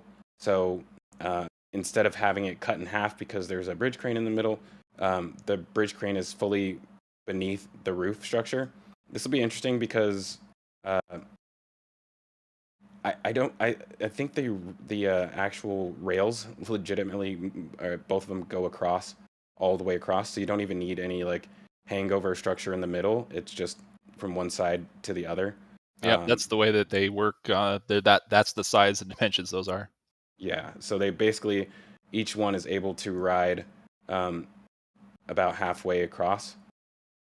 Well, actually, you can technically take you could take it all the way from one side of the building to the other minus one, in the this, because the one bridge crane unit. So you can't butt the bridge cranes up next to each other too much, but you can theoretically, if you wanted to, let's say, do a tandem lift for two bridge cranes, bring them over to one side of the high bay or the other, it will be something that they can do. Yeah, that's really cool. I'm excited to see that. And now this is actually even a good view of the sides up here. I was thinking there was, oh, there we go, some tabs right here for more beams to go across, and then I believe they will probably connect them across this direction too, and then I wonder if there's some on this side. I don't see them over here. Oh, there we go. We got one right there. So yeah, it looks like the floor will go all the way across, which will be really cool to see. Yeah, man, and this thing is so tall.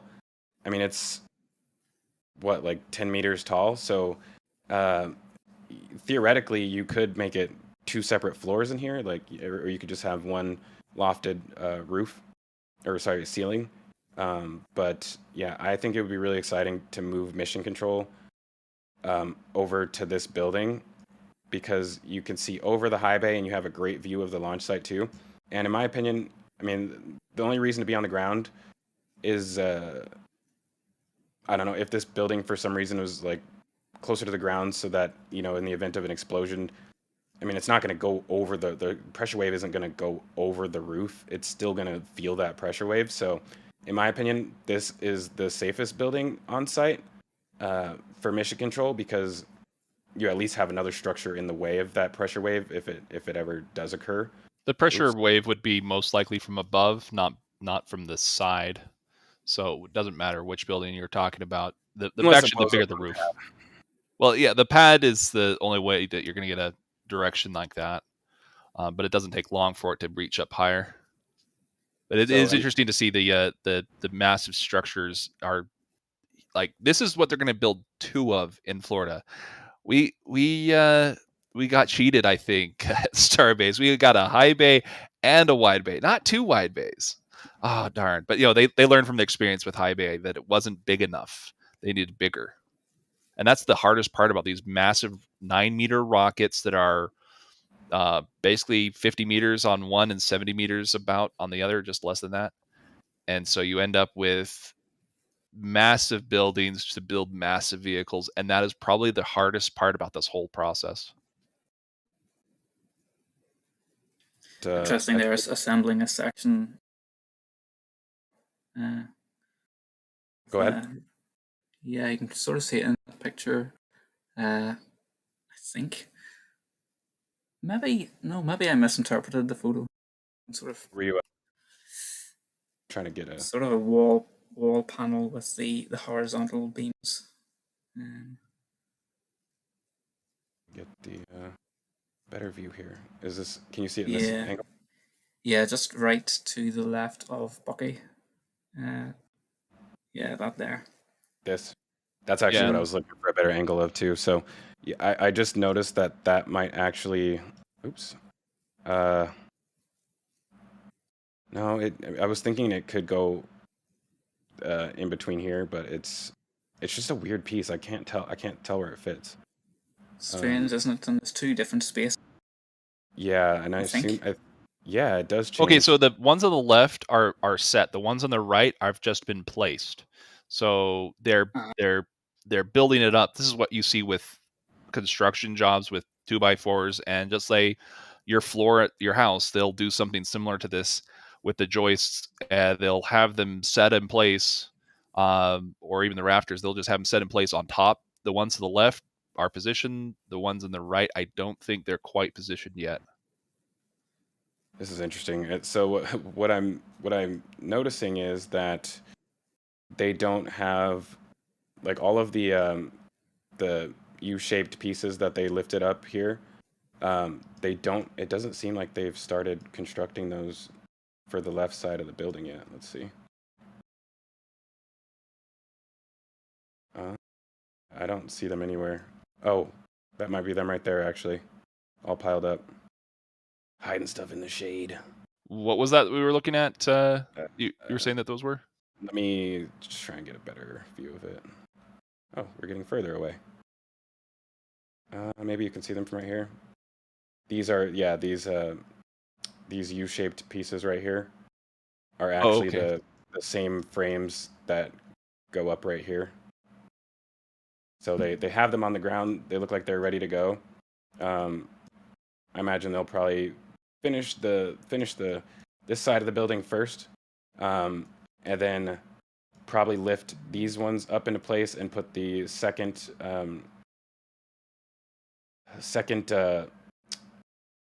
roof truss up here.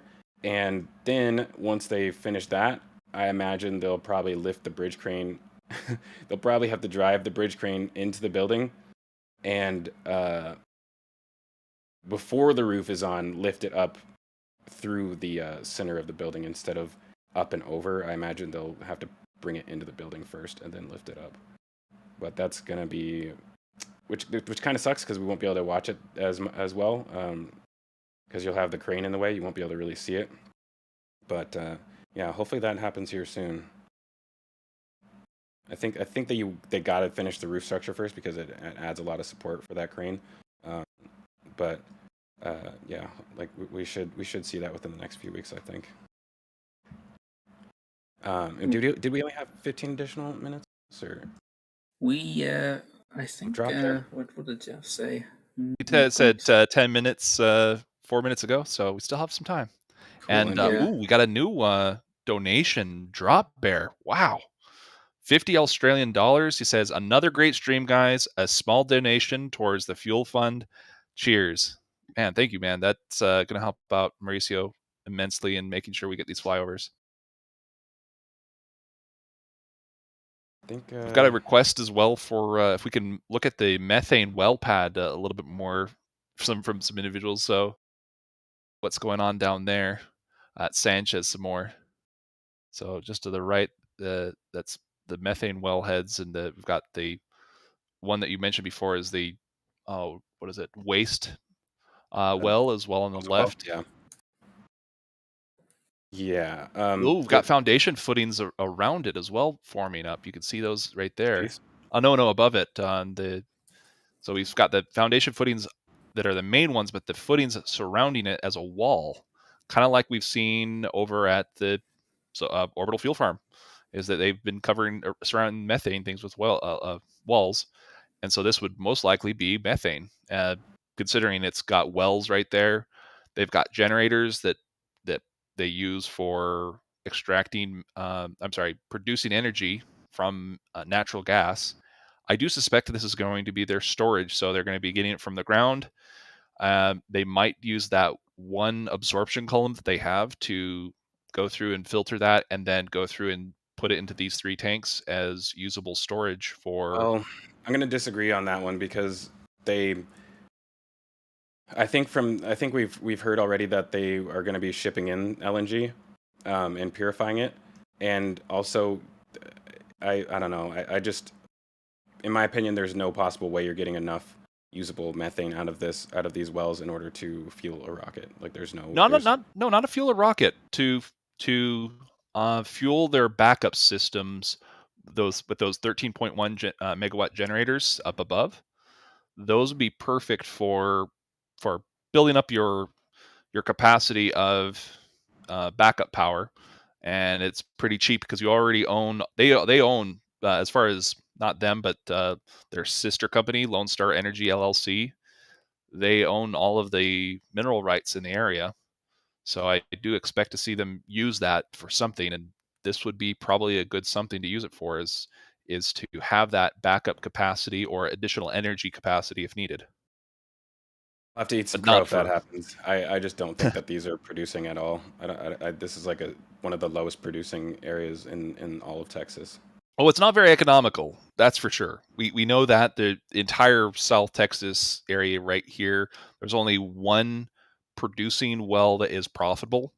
This is not for being profitable. This is about energy needs, and they need a lot of energy. They need more energy than even what I believe Magic Valley is bringing in. So this would be a useful backup, I believe. It'd be really nice if we could get Elon on the show next week to explain to us what these are here for. So if he happens to have some free time, all of our contact information is on the bottom of the screen. With that being said, if you guys haven't followed us on Twitter, make sure you're doing that, because we do post a lot of stuff during the week and try and keep everybody updated on what's happening. So I always forget to remind you. Oh, got a fire truck in the background. Sorry if you guys are hearing that. It's the end of the show siren. Wow. Perfectly timed siren. So yeah, with that being said, if you guys haven't followed us on Twitter, please make sure you do that. If you guys showed up late and didn't get a chance to like the stream, make sure you do that as well too. I think we're nearing the end of our show, so I believe we can probably prepare to wrap it up here. I think we had all of our stuff is in the credits. We don't have any remaining things to go through, right? Not yet. I do have a phrase in mind that it's not Grandpa Joe's phrase, but I think it's a good one. So when we're ready, I can wrap it up there. Go with that one then. Make sure you hop on RGV's Discord server for lots of chat, lots of good people on there you'll be the first to know when something happens. And also, I think, have we got another video coming out? We got a labeled flyover video coming out soon. Procky, is he gonna do all the labels? I think he already finished it. So yeah, he did the labels. So we might have that soon. Yeah, that'd be nice to see. And I will most likely, I try and do this every week around like Wednesday. Post a short review for those who missed it, or just a summary of what we talked about during this episode. So if you guys want to be able to see those, again, like I said, follow on Twitter and be on the lookout for that around Wednesday. I try not to do it too early in the week because I don't want it to like kill the views on this video. So yeah, Wednesday or Thursday is when I try and put those out. So like I said, be on the lookout for that. And with that, Thomas, you want to go ahead and give us a sign off? We have second engine cutoff, good orbital insertion, and payload deployment successful. Signing off. See you guys.